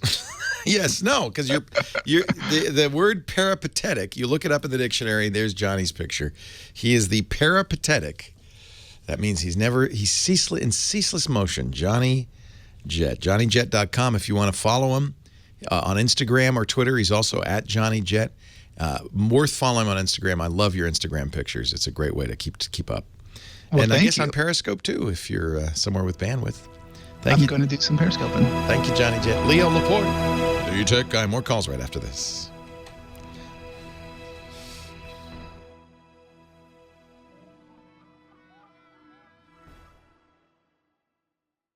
Leo Laporte, the Tech Guy. 8888. Ask Leo. That's the number. 888-827-5536. Patrick is in Sullivan, Illinois. Hi, Patrick. Leo Laporte here. Hey, Leo. How are you doing? I'm good. How are you? Great, actually. Good. What can I do for you? So, I have worked out a deal with my mother where I will be receiving a new camera for my birthday. Nice. But there's a catch. Instead of unwrapping a big present on Christmas, I'll be taking pictures of everyone else. Oh, sounds like Mom's a good negotiator. Yeah. What kind of camera? Movie or still? I was looking at what I've decided I feel like is I've looked at reviews and whatever is the Canon Rebel T6S. Excellent choice. Because I think that it'd be more worth it to buy the newest because they've replaced that old sensor and absolutely. And the Rebels are their entry-level interchangeable lens cameras. They're quite good. Like them a lot. So the T6S is brand new. So that's a still camera, but of course, as with all still cameras, it will take video. Quite good video, actually. Yeah. What's your interest? Are you interested in photography? What are you interested in? More photography than videography, but I'm a car enthusiast, so you got some expensive hobbies there, young man. Yeah, I guess. Well, it's a good thing Mom's a good negotiator. She'd be in trouble. I wish you were in Petaluma today. It's American Graffiti Day. What kind of cars do you like?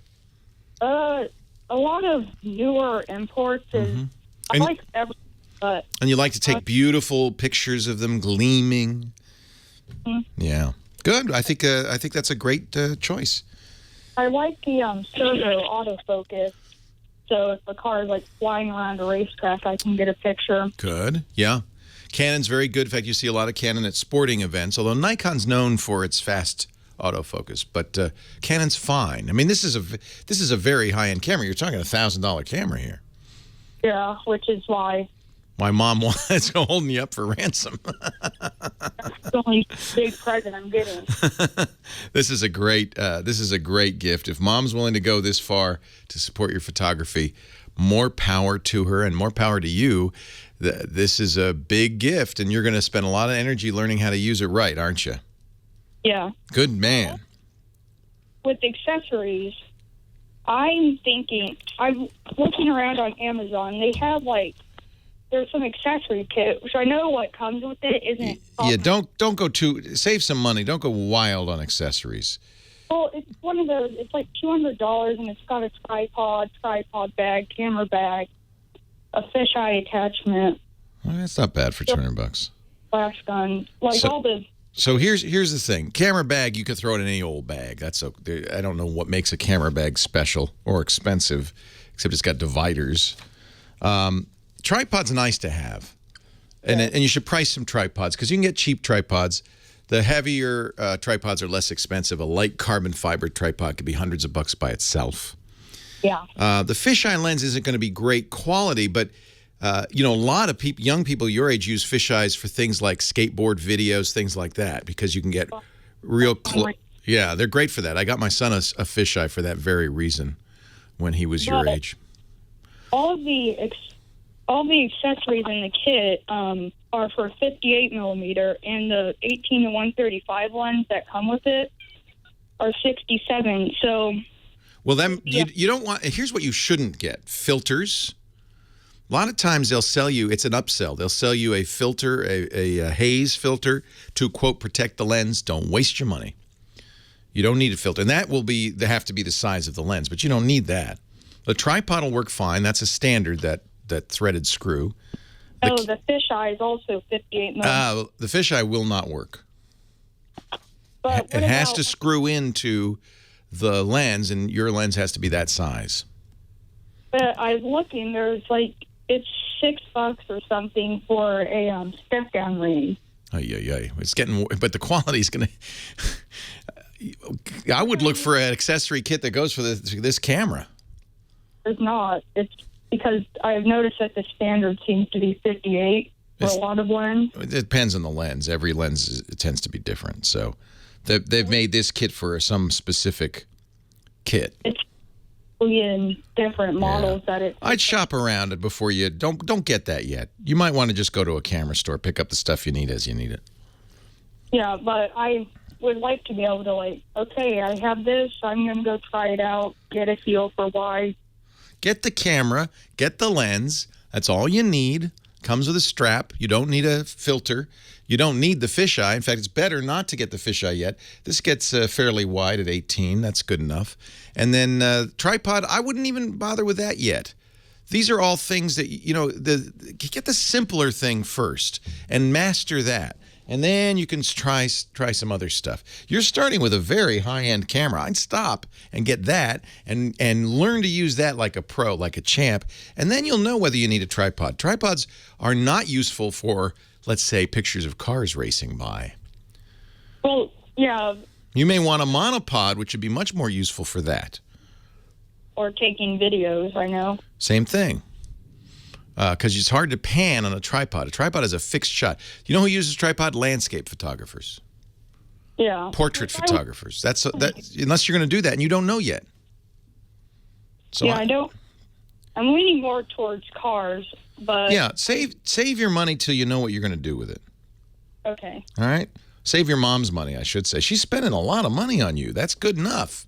Learn how to use this camera. She's buying the camera, and she's buying that camera. Good. Save your money for lenses and stuff you really want, but don't buy stuff. What can happen is you overbuy. Yeah. Yeah, you don't need any of that stuff yet. You can use, in fact, it's better not to use a camera bag because it looks like a camera bag. Guess what happens to camera bags? They get stolen. Yeah. So you're better off not getting a camera bag. Just you must have a backpack or something you could put it in. I've got a computer backpack. Yeah. You know, my strong advice, you're spending enough money on this camera. It's a great camera. Learn how to use it. If you want to spend money, buy an extra a memory card. Doesn't come with a memory card, you know. Those kits come with them too, which is why I'm like. But they'll be junky memory cards. Those kits are really a ripoff, basically. They make a money on the kits, and they know they're going to get you because you go to the store or you go on Amazon and I got to have a kit, and that's $50 worth of stuff in a $200 bag. Save the money until you've done it, and then you'll know what you need. So basically, I should just get the camera and then go from there. Yeah, and save that extra $200. You will find something you really want. Like there's going to be a lens that you have to have. Save up for that. That's much more valuable. You don't need any of the other stuff. The camera kits, as somebody as iBuckery in the chat room is saying, it's the equivalent of mud flaps and an underbody coating at a dealer when you buy a car. You'll know better what we're talking about in a few years. You don't need it. You don't need it. It just makes it look better. Yeah, exactly. Not even that. It's just they got you. You got your checkbook open. Might as well get you for everything. Hey, have fun. Upload some pictures to our photo competition we do with Chris Marquardt, will you? I love it. It's great to hear from you, Patrick. Good luck and have a great photographic career. Who knows? You start now. You could be making a living doing photography. In college. You put yourself through college. Plus, you'll have great memories. I wish I had pictures. There was a kind of a period of time between film and digital where digital wasn't very good, and I just didn't want to spend the money on film. I wish I had pictures from those years when my kids were young. But now you're going to have them all, Patrick. 8888 Ask Leo. More of your calls coming up in just a bit. Leo Laporte, the tech guy.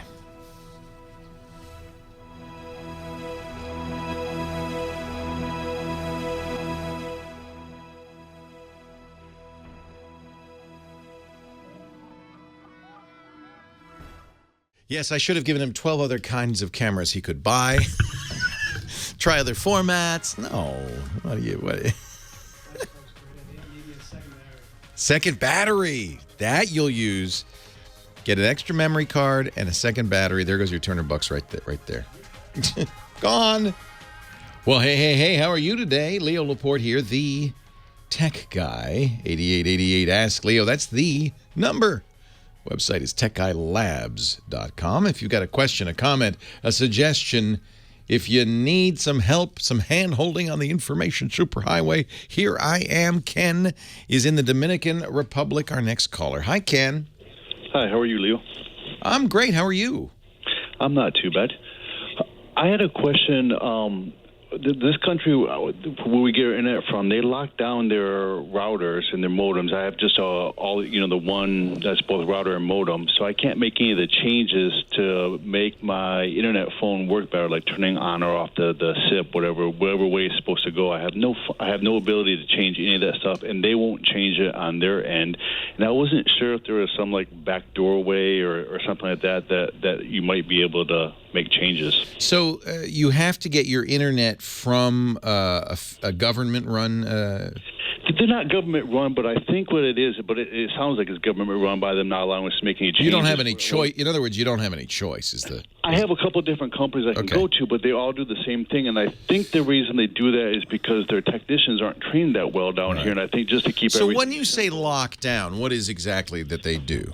When I go into the router, the only thing I can change is the name of the Wi-Fi and the password. You can't turn on encryption, for instance. No, can't. There's That's nothing shocking. You can do. That's shocking. You should be able to turn on WPA encryption at least on a Wi-Fi router. Oh, you know what? I'm sorry. That's just the wired. You can change the security of the Wi-Fi. Oh, good. You can change the password, and you can change the name of it. So what do you want to do?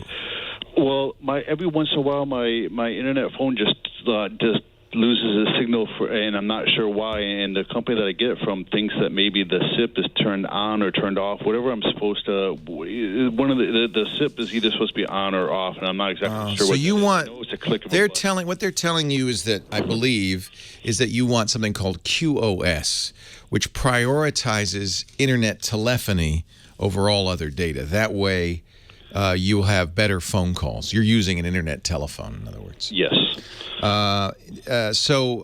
Yes, when you say to your router, although I don't normally see that in routers, but I presume there are settings in routers that say, hey, I'm using a SIP phone. But what you really want is QoS, quality of service. And what that lets you do is specify that certain services have priority. There are routers that are so-called gaming routers that do that. But I'm not sure. I'm not sure exactly. So you have to use the router that comes with a cable modem or the DSL modem. Yes, well, because it's all in one, and they won't let me bridge it either. I tried. That was the next question. You can't disable their routing. You can't bridge it. No, because I have a router that I could use, but I can't put it in bridge mode either. All right. So you're stuck. You have to use this router. I don't think, frankly, that should make any difference. I mean, it's not. It's I remember in the old days of Vonage, they wanted you to put the Vonage phone directly on the internet and then have the router after it. They had their little box that you would put. That's who my company. I guess Vonage sold out to. I see. Vocossi sold to Vonage, so now I'm with Vonage. I see. Okay. So, and that was for QoS purposes. If their phone interface was directly on the internet, they could improve the quality than if it sat on the other side of the router. But it sounds like they want you to port forward to their phone or something like that. Yeah, I don't know of any secret way to do it, although I'd be willing to bet, and I would Google this, Google it, go to the library and Google it. I would bet there's somebody in the Dominican who has figured out a way around the limitations of that router. For instance, that was the next thing I was going to do, because I figured the major companies have to be able to make changes. I was going to go in and see if I could talk to one of their IT guys at a big company. Yeah, somebody's figured out how to get into that router in a more detailed way. What you could do, and what you'd like to do, for instance, maybe is DMZ the IP address for the phone. That way, by putting it in a DMZ, it means don't do any routing, just traffic to the phone is direct. That would help with a SIP phone, for instance. So yeah, I don't know off the top of my head. Pardon me? That's done in the router, the DMZ? Yes. That's one of the settings you can't get to. There may be a SIP setting, I don't know. But even if there's not, there are other settings that would give you kind of the same thing. I just don't. I think really, though, the truth is there's not much you're going to be able to do, even if you got full access to the router, to improve that phone quality. Even if you were able to give it QoS or bypass the router with a DMZ, I don't think that's probably the big issue. So what the phone company's what Vonage is telling you is, we want your phone to be as close to the bare internet as we can get it. Yeah, but again, I don't know who makes the router. The router is Zyxel. It's a Chinese company. Zyxel's very popular, very common. So that, you know what? Go Google it. Somebody will have figured out a way to hack that for sure. Google Dominican Zyxel hack and see what you can find. Because almost for sure. And then what you're going to look to do is, if there's a SIP setting in there, there may or may not be. Obviously, that would be the first one. Zyxel is a very common router brand. In fact, they're one of the best old modem brands going way, way back. What you want is the admin account, and you've been given the guest account, basically. So what you're looking for, and I'm sure you could Google, is how do I get admin access to this Zyxel router? I would be shocked if that's not on the internet. That's the kind of thing the internet was made for. And you should be aware you may be violating your terms of service, blah, blah, blah. Steve in Aliso Viejo, California. Leo Laporte, the tech guy. Hey, Leo. Hey, Steve. How you doing? Thank you very much for taking my phone call. You're very welcome. Thanks for calling. Yeah, I have a problem I need some help with. I've been tangled with my daughter's her Apple ID account. Oi. For seems like years. Oi. Now she's a teenager. Yeah, I did the same thing with my kids, because when they were kids, I wanted them to use my Apple ID. Right. But now they're grown up, and I don't want to hear no more rap in my music. And I'm having a difficult time like conceptualizing how I'm going to sort this all out. Well, fortunately, Apple's made this a little easier than it used to be. So first of all, of course, this is what I did with my son and my daughter. I said, kids, you're grown up now. One will be 21 in August, one is 23. I said, you're grown-ups now. Good news, it's time to have your own Apple ID. So that's the first thing you do. Create an Apple ID for your daughter. She has one. What? She does She has have one. Good. All right. Now, you want to add her, because she wants to listen to all the music she bought on your ID, right? Actually, we bought it on her ID. Oh, well, other way around then. Right. Oh, I see. Well, whatever ID, she needs one that's separate from your ID. Okay, so it's on her ID. Now what you want to do is use family sharing, and this is something Apple just added in iOS 8, and it's great because she'll have to log into her account, add your Apple account. You need one separate one. Add your Apple account and share music with you, which means you'll be able to listen to her music, TV shows, movies, anything she owns, as if it was yours. And it solves that whole conundrum. And from now on, she buys on her account, you buy on your account. That seems pretty straightforward. It's actually very straightforward. And it's only an issue, by the way, with copy-protected music. Anything that's not copy-protected, just take a copy of it. It still has her Apple. You should know her Apple ID is embedded in the song. That's how Apple prevents piracy. So don't give it to your friends and family. But if you're just using it for yourself, no problem. So family sharing for copy-protected stuff, which absolutely includes TV and movies still. Music, most of it now is, none of it's sold with copy protection and hasn't been for years. The rest of it, you could use iTunes Match and convert it. But family sharing solves the whole problem. Leo Laporte, the tech guy.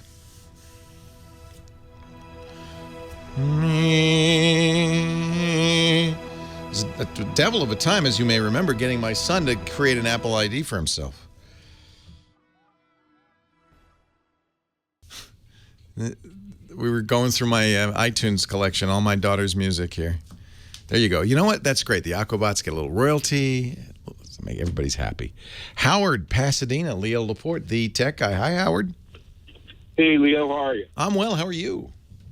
I'm doing good. I have an interesting issue. Yesterday morning, I woke up, went to Google, and it was showing Google Korea. Oh, no. Never been to Korea. Don't speak Korean. Google.kr. Exactly right. Yeah. So for some reason, your browser or your computer decided that you were in Korea. Yes. I'm not sure why, but it's easy to fix. I'm sorry. I called Apple support, and they said they get about 8 or 9 calls a day. Well, for the same problem, and led me to a Google site. Yeah, I filled out the information, and they said it'd be about a month or so. What? Yep. That's not helpful at all. Exactly. So here's the deal. You can go there. Anybody wants to see what you're seeing, go to google.kr. But if you don't want to be on google.kr, you can click the far right. I think, let me see if it's in here. The far right, I know it's in Korean, it's in Hangul, so you don't understand it. But if you click the far right one, I think you can, yeah. The far right one is a settings, search settings, and you can click location, and you could say where you are and save it. And that's it. You don't have to wait months. I've done that. And it goes back to .kr? Absolutely. So Google said go to google.com. I think it's NCR, which brings me to the American Google like I always had. Yeah. But on the next search, it goes right back to Korea. I've also changed the language and settings as well. Yeah, you went to your system preference pane and you made sure that it says you're in the U.S., right? Correct. That's where Apple could help you because there is obviously some location information. It's under language and region, I think. Is that it? Let me see here. Wait a minute. No. There's another one. My Mac, I have it set to determine where I am all by itself. I suspect that's the default, and I'm sure that's what's going on. For some reason, it's decided that you're not where you are. Perhaps I don't know why. Perhaps it's I don't know. It's an interesting. Yeah, and Apple said it was a Google problem after they had me try what you just indicated. Okay, so they verified that your machine thinks you are in the U.S. Correct. And so that's, yeah, that's interesting. Huh. Yeah. It's an interesting, and they say it'll take months. Well, they said that you fill out a form online, you give them your IP number, and it comes back with a response saying it could take up to a month. We're working on it. Yeah, I guess what they're saying is your address, your internet address, which, by the way, will probably change once in a while. Who's your internet service provider? Charter. For some reason, your internet address is associated with Korea. That's right. Yes. I mean, you might ask Charter. Maybe they know, because I don't know, maybe it was moved. Let's see. I'm going to look under date and time. That's that's part of the time zone calculation. And I asked Charter, and they told me to go to Apple. Yeah. So go into in system preferences, go into date and time, and you might look there, make sure that it's pointing to the right locale. You can check set time zone automatically using current location, but you can also say, hey, I'm in Korea, and it'll believe you. So perhaps that's what went wrong. Maybe at some point this got set. So I would look, I'm surprised Apple didn't suggest this, but I would look under the date and time system preference pane, make sure it's pointing to the right spot. Yeah, they actually did suggest that, and I made You sure fixed that. All right. That's why I'm calling you. Yeah, the tech guy should know that. Let's see. That's exactly right. I would guess that Charter, for some reason, is using an IP address range from Korea. I mean, no, IP addresses don't have location information stored in them. It's just historical. So at some point, the IP address, perhaps, that you're using was coming from Korea, and Google has decided that you must be in Korea. That's very odd. You can go. Mike B is telling me there's a website, whereisip.net. Okay. Try that, because what's happening is something is identifying to Google that it's in Korea, and you want to figure out what it is. I guess you could tell. It seems like this is the least useful thing would be to tell Google, well, whenever you see, no, that's not right. Whereisip.net, is that right? It's not at .com. Yeah, whereisip.net. Okay. And it should put a dot down where you are. If it does, then going to Google and saying, well, my IP address is not here, it won't do any good, because... So go to where... Are you in front of a computer right now? I'm sorry, I'm not. I'm actually driving. Well, don't... Okay, keep your hands on the wheel. Yeah, absolutely. We'll put this in the show notes. Whereisip.net. On mine, it says exactly... Well, it says I'm in Palo Alto, but that's close enough. That's where my internet service provider's servers are probably located. It's in California anyway. There's another one, iplocation.net. If it says Korea, then you're going to have to contact Google and say, hey, just so you know, when I come in from this internet address, I'm not in Korea. You might also go to Charter. They said call Apple, huh? Well, that's because the natural thing would be to say, oh, your computer's misconfigured, but it's not. Apple's verified that it's not. Right. So it's something about that IP address. Interesting. You're not using a proxy server or anything like that? I am not. VPN? No. Yeah, sometimes the internet gets miswired. I've never heard of this. It's a fascinating issue. I mean, I've seen it. I've seen, misreported locations when I travel. Or when I'm on an airplane. For instance, when you're on an airplane, Google may think you're in Florida when you're in Iowa, because that's where Boing Boing or GoGo or whoever it is, Boingo Internet, gets its service. That I've seen happen. You might try, Roger's suggesting, and it's probably something you should do anyway, reboot the router. In fact, turn all your machines off, unplug your router, okay, and then plug your router in and then turn on your machine. See if that could be the router is misreporting. And somebody's saying malware. I don't know if it's malware. It doesn't seem quite right. Here's another one. Sign into your Google account on another computer, go to the library or somewhere. Maybe your Google account has decided you're in Korea. as opposed to via your IP address. Okay. Another choice. So there's about 18 different things you can try. Let me know. Would you email Leo at techguylabs.com? I'm curious what's going on here. We do have to take a break. We'll be back with more.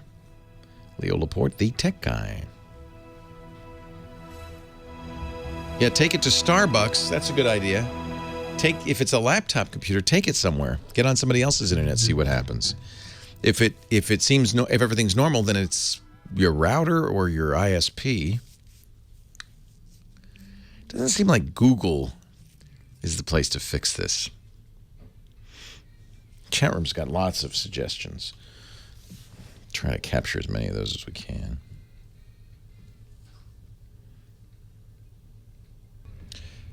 Leo Laporte, the tech guy, 8888 asks. Leo, really interesting conversation in the chat room and looking online too with this idea that Google suddenly decides you're in another country. And, the first thing I would do, though, is make sure that no one's using your Google account. If you go to gmail.com, go down to the bottom, or I think on your Google dashboard, google.com/dashboard, it'll show you the most recent logins. And one concern would be if one of them was from Korea, actually. Make sure nobody from Korea is actually logging into your account, in other words. That would be an issue. But there's so many other things that could cause this. And in fact, it's not unique. It's not even that rare. But right down at the bottom of Gmail, go to gmail.com, and even if you don't use Gmail, there'll still be something at the bottom right. It says details. You can see where people are logging in from.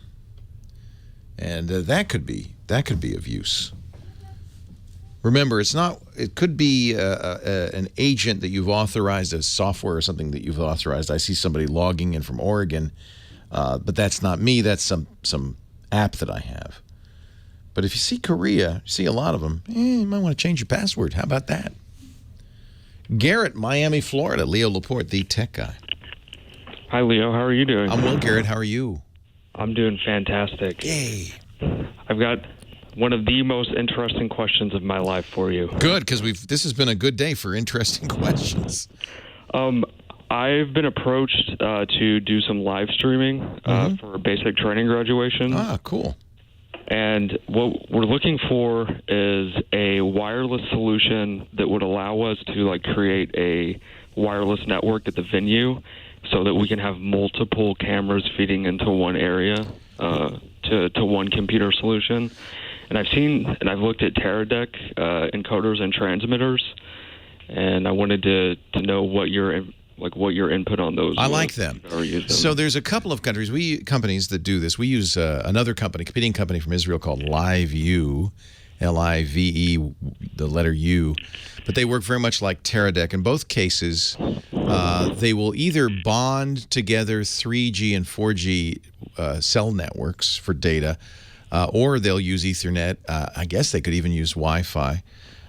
You'd prefer that they weren't all on the same network because there's a lot of bandwidth to stream video, especially to stream it reliably. And if you're having more than, say, one or two cameras, it can really, you got to work hard. But Teradek does it. So the Teradek device takes the camera video and codes it in the hardware on the device, and then uses bonded 4G networks to send it out, and it works quite well. Okay, so would that solution be able to use a local wireless connection, and then? Well, you're going to saturate it really quickly if you have more than one camera on it. Unless your Wi-Fi is extraordinarily high bandwidth. Remember, if you're sending HD signals out of these cameras, each of them is going to take 10, 20 megabits. And, boy, that doesn't take long before you've filled up all the capacity of the network. No, not at all. Okay, well, then maybe I need to find a better solution, because what we want to do... Wired is going to work much better for you. I wish my buddy Alex Lindsay were here. He's an expert on this kind of thing. He does exactly what you're just talking about, streaming live events. I think wireless is going to be tough. Okay. Because the video is high bandwidth, unless you don't care how good the quality is, but I think you do.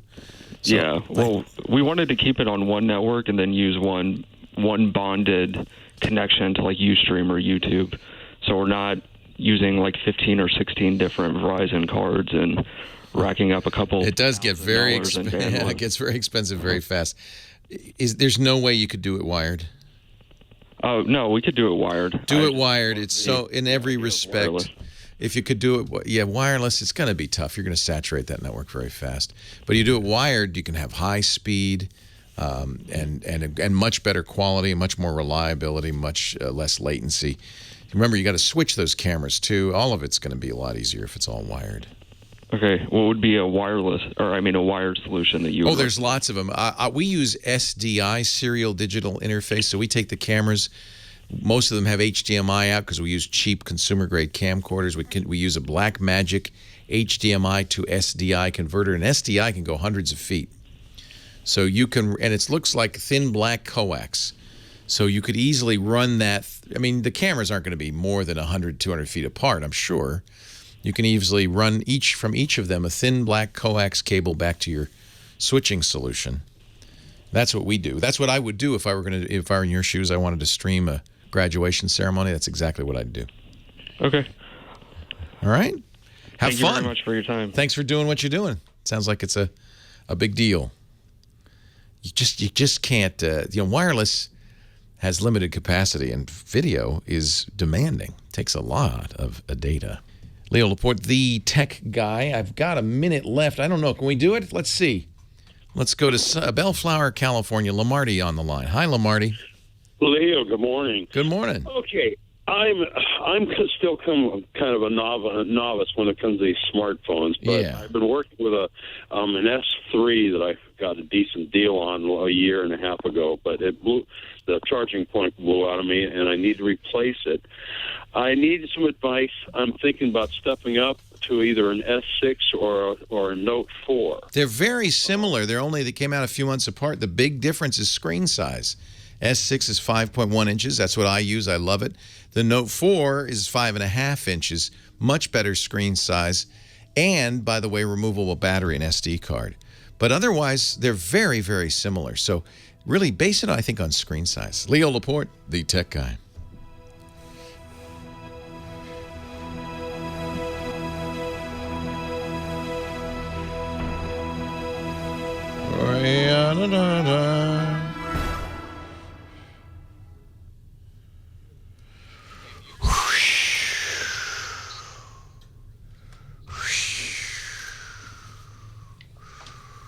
.7, sorry.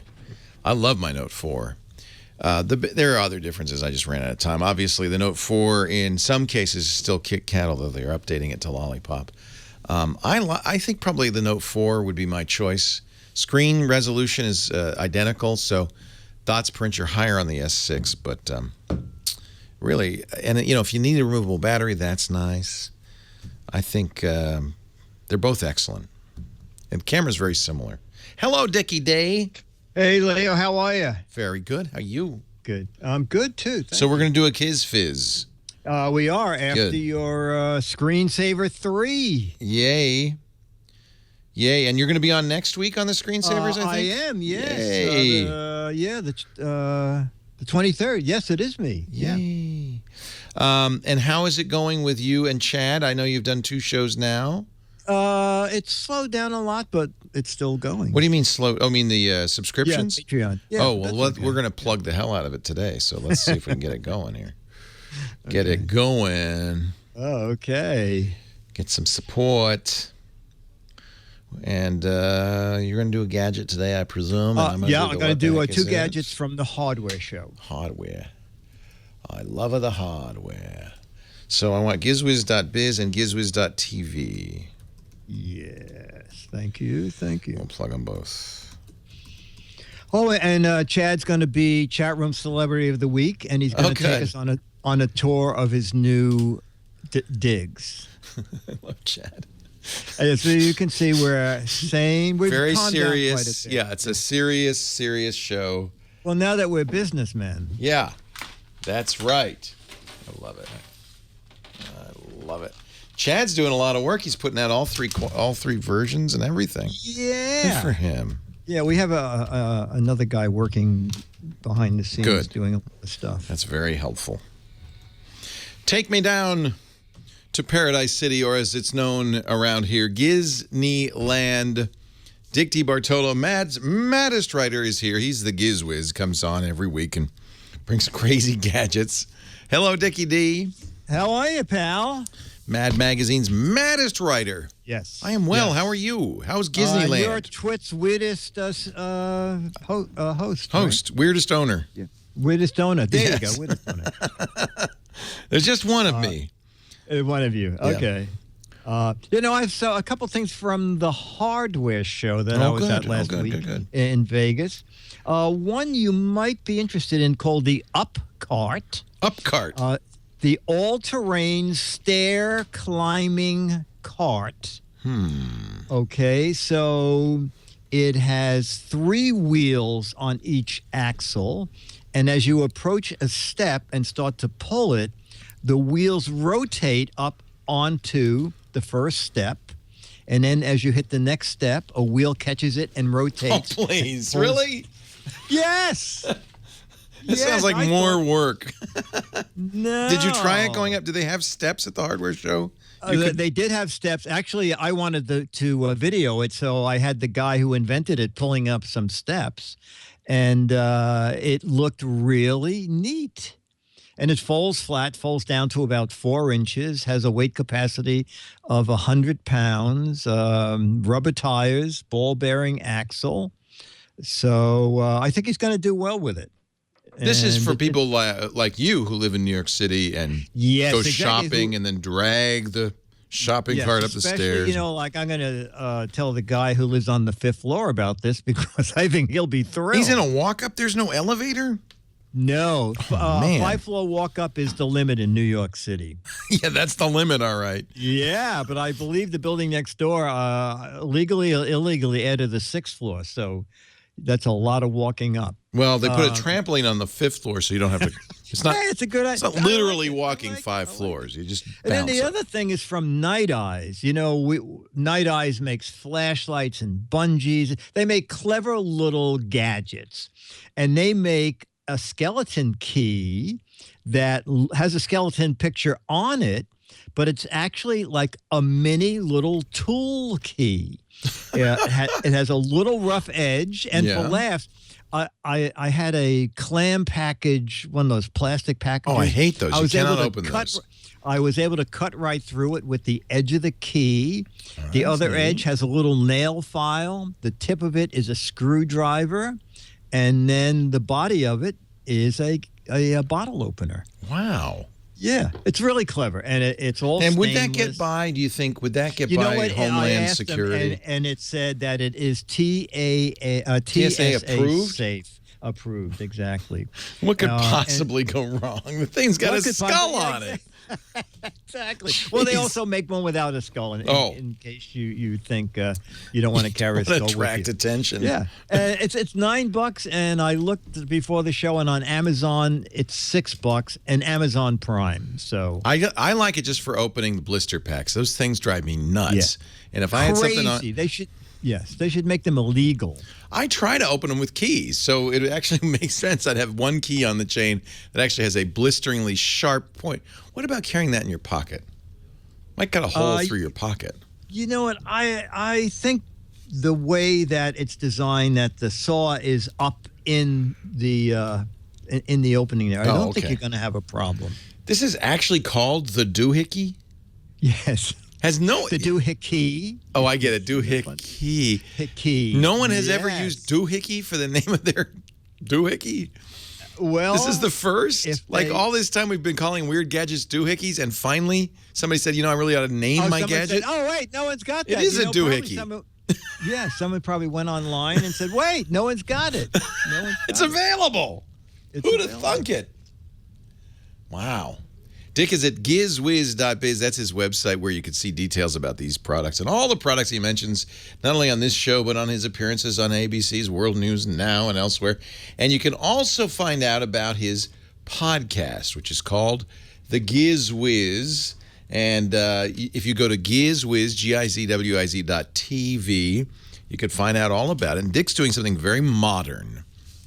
Yes. He's crowdfunding this. So if you click the link that says Patreon, you'll see that Dick and his co-host, Chad Johnson, are putting the GizWiz out on the internet. And it's free. You can always get it for free. But if you want to become a patron for $1 an episode, you can be one of the few, the proud, the GizWiz patrons. You got 346 so far. More to come, I'm sure. Yeah, good. That's great. GizWiz.tv, and at least watch the show.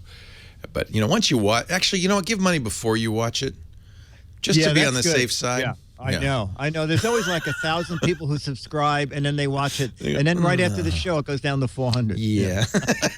No, it's great. I watch it every week. I love it. Thank you, Dickie D. We'll talk to you next week. Thank you, sir. I think this is going to be the last call of the day. Carrie's on the line from Lancaster, California. Hi, Carrie. Hi, Leo. How are you? I'm great. Welcome. Oh, thank you. Hey, I got an old school question for you here. I'm on a very limited income, and I have a TV antenna, but I need to find a very reasonably priced digital converter box. This all started because the FCC some years ago said to local television stations, you got to go from analog to digital to free up the analog bandwidth. And for the first few years, the government would have given you a free one. Well, I know, but back then I actually had money. Now I don't. Isn't that ironic? You could have gotten it for free, but you didn't need it then, and now you need it, and you can't get it for free anymore. So the FCC isn't giving them out for free anymore? I'll have to check, but I don't. I think that was a limited time deal.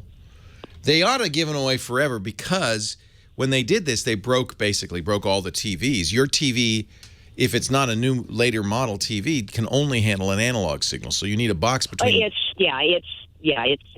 well, not as old as me, but close. And I presume you don't want to get a new TV. I'm sorry, say again? You don't want to get a new TV. Again, very limited income, so I'd love a new one, however, Yeah. I mean, that would fix it because those understand the digital signal. I don't think the government program is still going. I'll have to check. There are places to buy these. They're really not expensive. Well, when you're on a limited income, everything's expensive. $40-50, thereabouts. Okay. And that Walmart has a $30 converter. And so what it'll do is it'll take the digital signal from your antenna. You might not need to get a new antenna if it's a good antenna. And it's for $30. This is the eMatic AT103B. And it actually has recording capabilities. You might even be able to get it cheaper than that because that's adds expense too. So yeah, I think if you go to Walmart, they'll have some choices for you. Allows your TV without a digital tuner, that's your TV, to receive the newer digital broadcasts. $30 is not too bad. Okay. That's what I would do, and that should work. You could probably go online and shop around. Too bad that government program didn't last. They made so much money from the sale of that, the auction. They made billions of dollars. Verizon, I think, bought it all for billions of dollars. And it would all be a non-issue if I could, get my Wi-Fi to work. Yep. Then you just stick with the internet. That's a call for another day, though. We're out of time. Hey, thank you. I hope that helps, Carrie. Leo Laporte, the Tech Guy. Have a great Geek Week. Bye-bye. Well, that's it for the Tech Guy Show for today. I'm Leo Laporte. Thank you so much for joining us. Don't forget, the Tech Guy is just the tip of the iceberg. We do nearly 30 shows now on the Twit Netcast Network, and you'll find them all at twit.tv. We talk about Windows on Windows Weekly, Macintosh on Mac Break Weekly, iPad on iPad Today. You get your daily dose of tech news from Tech News Today, and our weekly roundtable show, This Week in Tech. It's all at twit.tv. And I'll be back next time with another great Tech Guy podcast. Thanks for joining me. See you next time.